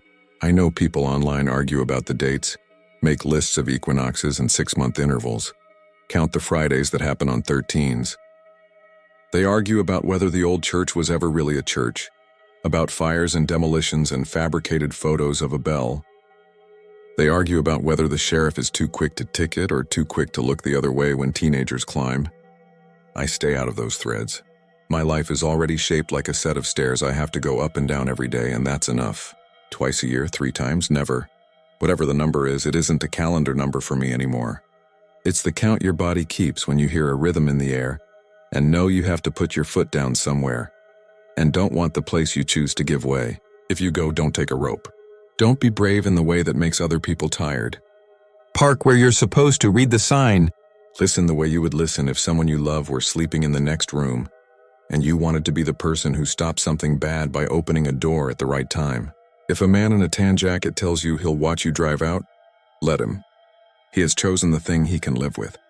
Choose yours, and if you hear a bell where there is no bell, if you hear it the way a sound sits on the surface of your skin and asks to be let in, tell yourself as many reasonable sentences as you need to get through the night. The grass will grow where it wants. Dogs will go where they won't. Some holes are stairs. That's all. That's enough.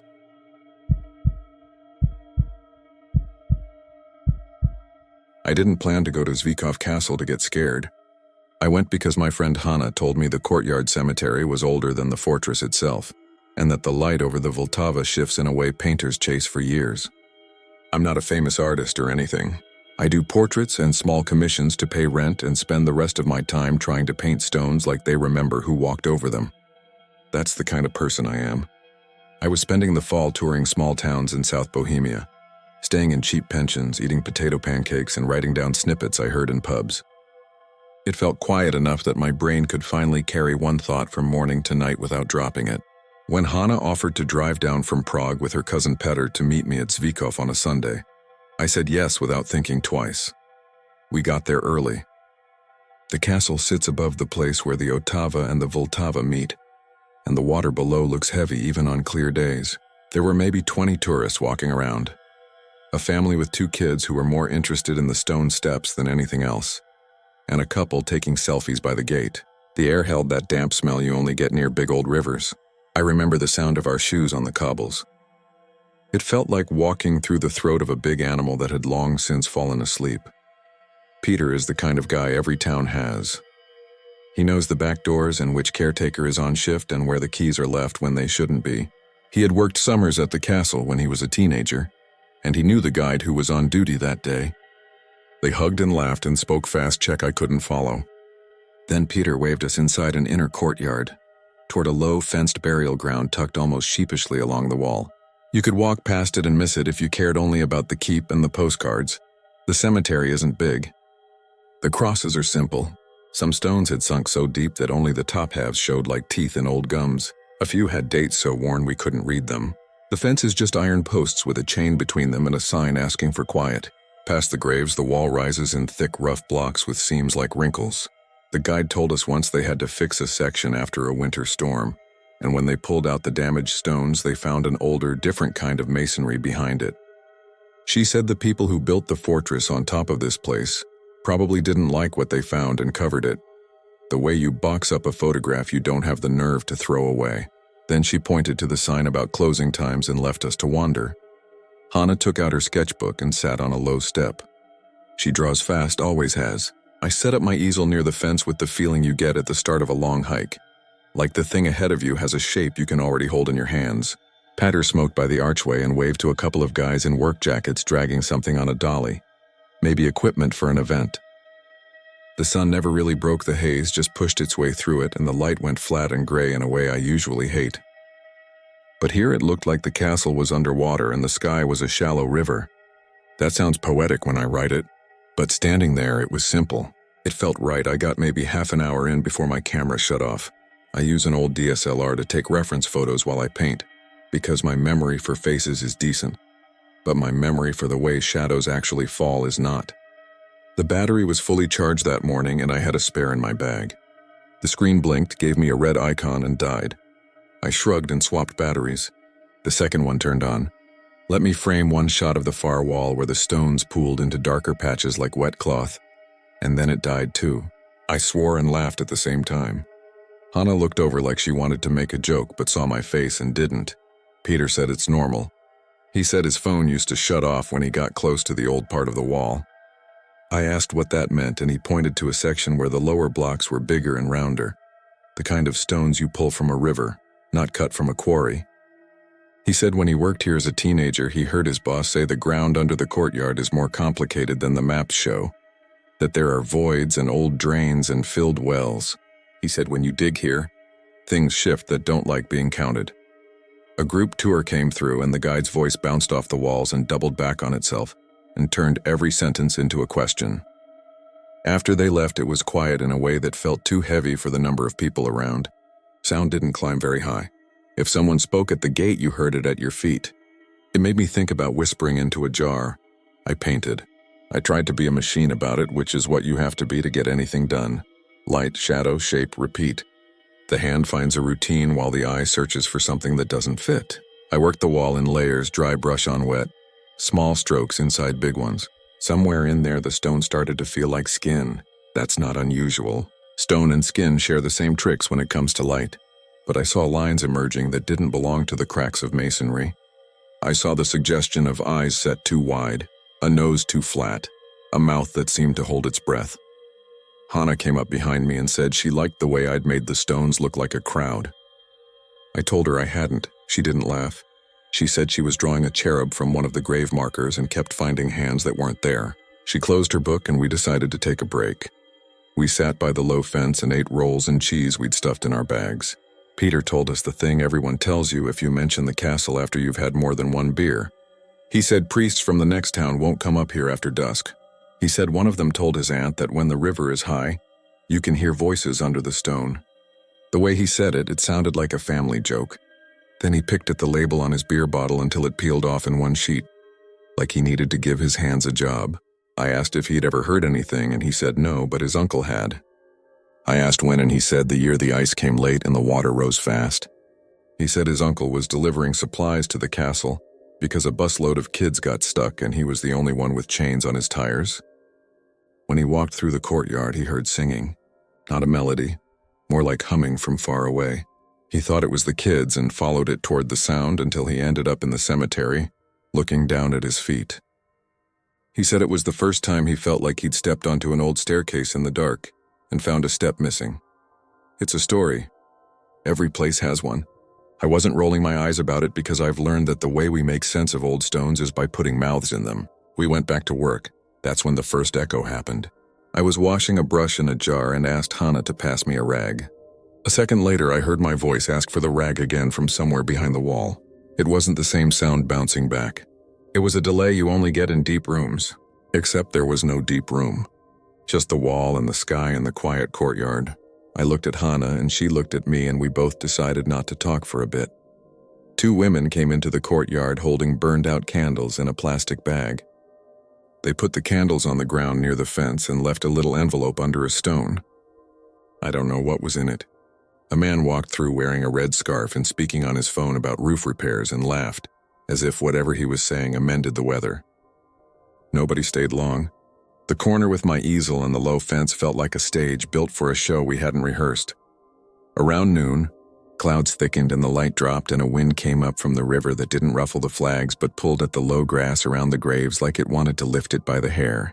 I don't know how to describe what happened next without sounding like I'm adding drama. Small things happened. My jar of water slid a few centimeters over the stone step and stopped. I felt a coldness at my knees like something had moved through me. Then my phone buzzed and died. I had been using it for recordings, not even video. Just simple audio notes so I could match my brush strokes with the time between them. The little recorder app froze and closed. When I tried to open it, the screen turned black and reflected my face in that curved, distorted way that makes you understand why people once thought polished stone could eat you. Peter checked his phone. Dead. Hannah's too. She laughed and did a little bow to the cemetery like we were the butt of a prank.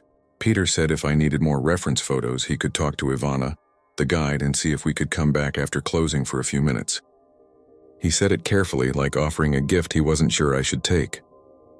Of course I said yes. I'm the kind of stupid you have to be to make anything. You tell yourself you're just collecting light. We stayed until the alarm bell rang for closing. The tourists were shooed toward the gate. The courtyard went from a public square to a room someone had forgotten to lock. Peter brought us bread and soup from the staff kitchen. He talked to Ivana and came back with a little key on a chain. He said we had half an hour, no more. He said the alarm on the outer gate was temperamental and he didn't want to argue with it.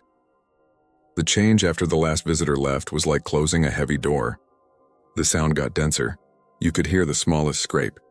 I set the easel again and went back to work on the wall. I told myself I was only sharpening a few details, adding a darker wash where I'd gone too pale, nothing more. Hannah flipped to a new page and started another sketch. Peter kept an eye on the gate, walking back and forth like a metronome. The faces in the wall weren't faces. I know that as a painter, the way a cook knows salt. We see faces in clouds because we are built to catch our own reflection in noise. But what I was painting didn't feel like that trick. It felt like the stone was bulging toward a shape it couldn't hold. It felt like watching a photograph develop in the tray and trying to stop the process with your hands. I remember pulling the brush away and seeing that I'd put a crescent of shadow into the corner of a block where no light could have made that line. I put my thumb to it to rub it out and found the paint already dry, as if the stone had taken it. I don't use quick-dry mediums when I work outside. I like the time wet paint gives you to change your mind. But this was dry. I looked down at my palette and the pools were still glossy. That made no sense, and yet it was there. Then the humming started. I don't know what else to call it. It was the kind of sound you hear in stairwells. A pressure more than a note. It came from the stones under our feet, not the wall. Hannah lifted her pencil the way you lift your head when you think someone is going to say your name. Peter walked over slowly like he didn't want to startle whatever was making it. We stood at the fence and listened. The humming deepened into something like a voice, but not in a language. It rose and fell with a rhythm that made me think of people talking through thick doors. It was easy to pretend it was the river. It was easy until it wasn't. There is a difference between water and breath. We all know it in our bodies, even if we forget it in our heads. This had breath in it. Peter said we should go. He said it softly so his voice wouldn't step on the other sound. I nodded. Hannah kept staring at the low sunken stones like she was doing math. I packed fast. I have done it enough to make a bundle out of an easel and a wet canvas and not smear the work. That day I was clumsy. I knocked the jar and it rolled under the fence and bumped a grave marker. I froze. Nothing happened. I reached under, fingers in the cold grass, and closed my hand on the jar. When I pulled it back, there was water on my wrist, colder than anything in the air. It smelled like iron and something else, something like old leaves. The humming paused. It didn't stop, it paused. I don't know how to make that make sense. It's how you notice breathing when someone is sleeping next to you, and they miss one breath and your heart kicks because some old animal in you knows what that means.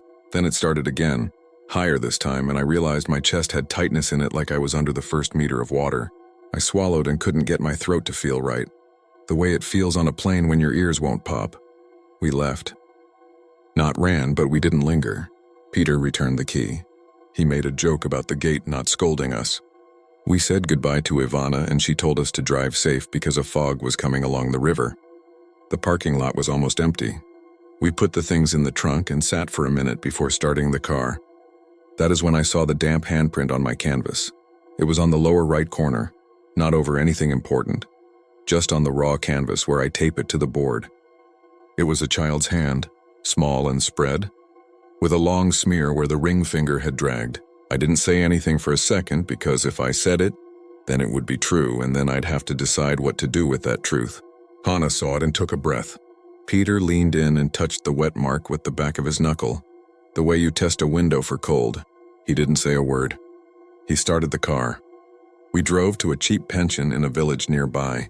Hannah had to get back to Prague that night for a morning class, so Peter dropped her at the train.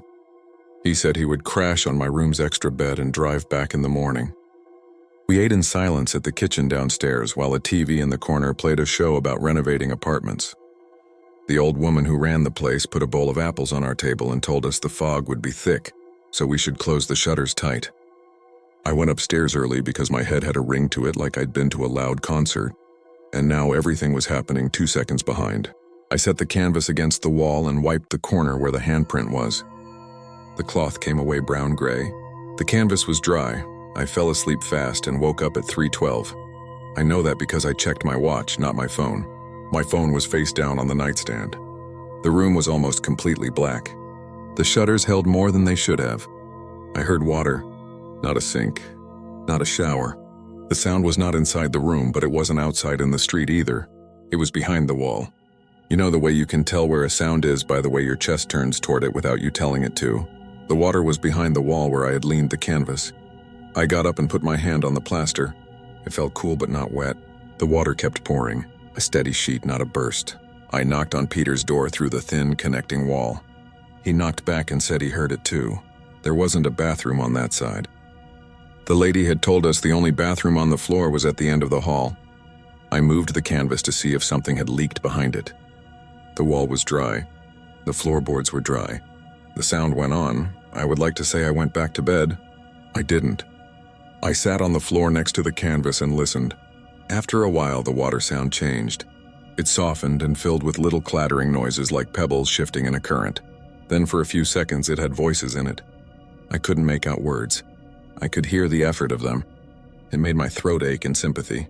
Then it was only water again, and then it was gone. The silence that followed was the kind that bruises. In the morning, the fog was thick enough that you could see only the first few meters of the road. Peter stood by the window drinking coffee and not looking at me. I didn't tell him about the voices because you have to decide how much reality you want your friends to carry for you. He offered to drive me back to the castle so I could take some proper photos in the daylight, maybe buy a postcard and compare it to my painting to see if I'd messed up proportions. I said no. He nodded like he was relieved. We checked out. The old woman asked if we had slept well and then didn't wait for an answer. Back home, I found the audio notes I thought I'd lost the day before. The app had saved them in a folder I never use. The timestamps were wrong. I mean, they were right for the day, but the minutes didn't line up with the times I remembered recording them. I listened anyway. Most were nonsense, paint water and brushes and distant voices of tourists. Then there was one that started with my voice asking for the rag, and then several seconds later a second version of my voice asking for the rag. My own voice, but thinner, like it had passed through something. I played it on loop until the edges of the two voices matched in a way my brain wanted to fix and couldn't. I finished the painting. I didn't plan to. I told myself I would set it aside and work on something bright for a while, maybe a bowl of fruit on a red tablecloth to remind myself I control something. Instead, I found myself in front of the canvas every night, adding small lines until the wall I had painted stopped being a wall and became a crowd no longer pretending to be stones. I told myself it was clever, a trick of shapes to make the eye work. When I stepped back, there were faces pressed against the paint from inside the wall, each with a slightly different way of holding the mouth. The way people hold their breath underwater. I propped the painting by the window one morning to see it in daylight, and realized the faces looked sharpest when the glass reflected my living room over them, like my room and the stone were on the same side. I had the painting photographed by a guy I use who does good scans for a fair price. He called me the next day and said the file was corrupted, which had never happened to him with this machine. He did another scan. The file came through, but when he opened it, there were artifacts in the image. He showed me on his screen. In the darker parts of the wall, the pixels formed tiny repeating shapes like letters. Not letters I knew. He printed a small proof anyway and handed it to me with a look like he wanted to ask a question and didn't know which one. I tried selling the piece through a friend who runs a gallery out of a former tram depot. 3 people expressed interest and then went silent. One wrote back to say the print looked different depending on what time of day it was in her apartment. I asked what she meant, and she said that in the early afternoon there was a haze over the faces that made her feel like she should open a window. She asked whether that was some varnish I had used. I told her no. She stopped replying. 2 weeks later, Hannah sent me a grainy video taken by a tourist on TikTok. She doesn't use that app, but her students do, and the clip had been making rounds. It was from Zvikov in the courtyard walking past the cemetery. You could see the fence and the sign and the wall behind it. The sound was the point. The person filming said something like, "We are not staying here past 5" in English and Czech, and laughed. Then you heard what I had heard, a humming that wasn't wind. People in the comments argued.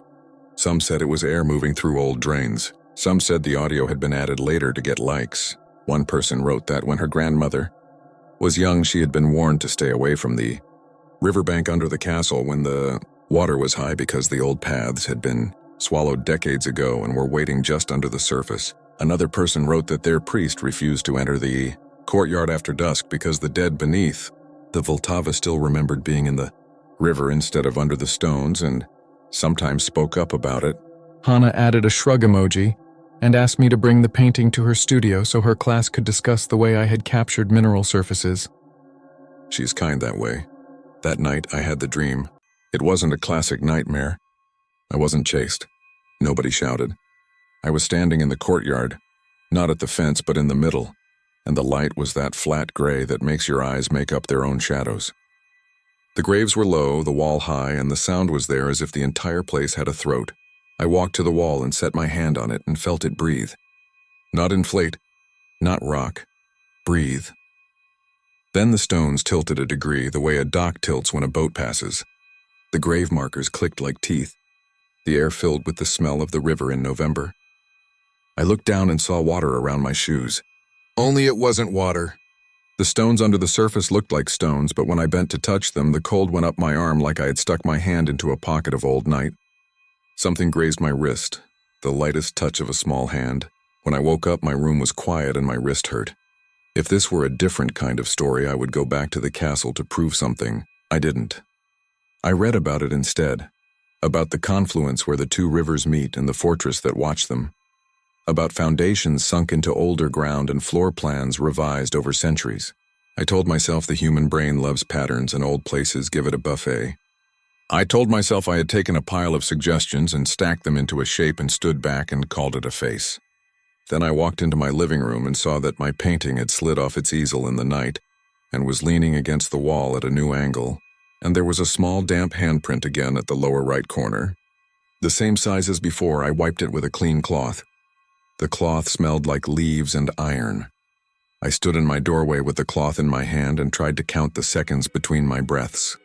The room felt off by half a degree, like my body was a thing held slightly underwater. I closed the window. The noise of the street muted, and the quiet took on that dense character I can't stop describing. I tell myself I'm being silly. Then I say it out loud and hear the same sentence seconds later, thinner, as if someone has been handed my words and told to carry them back. Hannah says I should show the painting anyway. She says art that leaves a mark is doing its job. Peter texted me a photo last week of the courtyard under snow, with a caption that said it's quieter this way, like the place has a blanket. The snow blurred the low stones so they looked like sleeping animals. A tourist had built a small snowman at the edge of the cemetery and put 2 coins where its eyes would be. Peter said people used to leave coins for the ferryman, and maybe that is what this is. He didn't add a laughing emoji. Sometimes when I'm alone in the studio at night, the light shifts and the wall behind the easel looks like it's made of blocks instead of white plaster. It doesn't last. The feeling that follows does. It is the sense that everything here sits on top of something older that didn't ask to be covered. We do this in cities. We do it in relationships. We pack new floors over old ones and call it progress and hope the echo stays friendly. Most times it does. Every now and then it doesn't. I told myself I wouldn't write this down because it turns experiences into souvenirs, and souvenirs make you foolish. But last night I played the audio clip from the courtyard again. The part where my voice asks for the rag and then asks for it again came through. Only this time, before my echo voice spoke, there was a whisper in Czech I don't understand. I sent the file to Hannah and asked her to translate if she could. She listened on good headphones and then wrote back that it sounded like someone saying there is room. She said she might be wrong in that old stone Ben's words. That is what I have. A painting that looks like a wall until it looks like a crowd. A handful of batteries that died where they shouldn't. A damp handprint I could have faked if I were the kind of person who needed that kind of attention. A sound that is not water and is not water. And a place in my chest that tightens when I think about standing on those stones again in flat light. It is not a moral. It is not a warning. If you go before dusk. If you paint, don't put your hand under the fence to get your jar. If you hear your own voice answer you from behind the wall, leave. If you don't, try not to listen too closely to what it is saying. Maybe it's nothing. Maybe it's the river remembering everyone who ever walked into it from that height, with no plan for walking out. Maybe it's the ground whispering that it can make room for one more. I am back home where no tourists pass my door and no guide knows my name. But sometimes the room goes quiet in that heavy way and my breath misses a step, and I hear a thin version of my own words come back from a place that isn't mine. And I think of the priest who refused to enter the courtyard after dusk, and I understand why. I have stood in the kind of silence that understands me better than I understand myself. I don't plan to stand there again. I say that out loud and I wait to see if the room will hand the sentence back to me.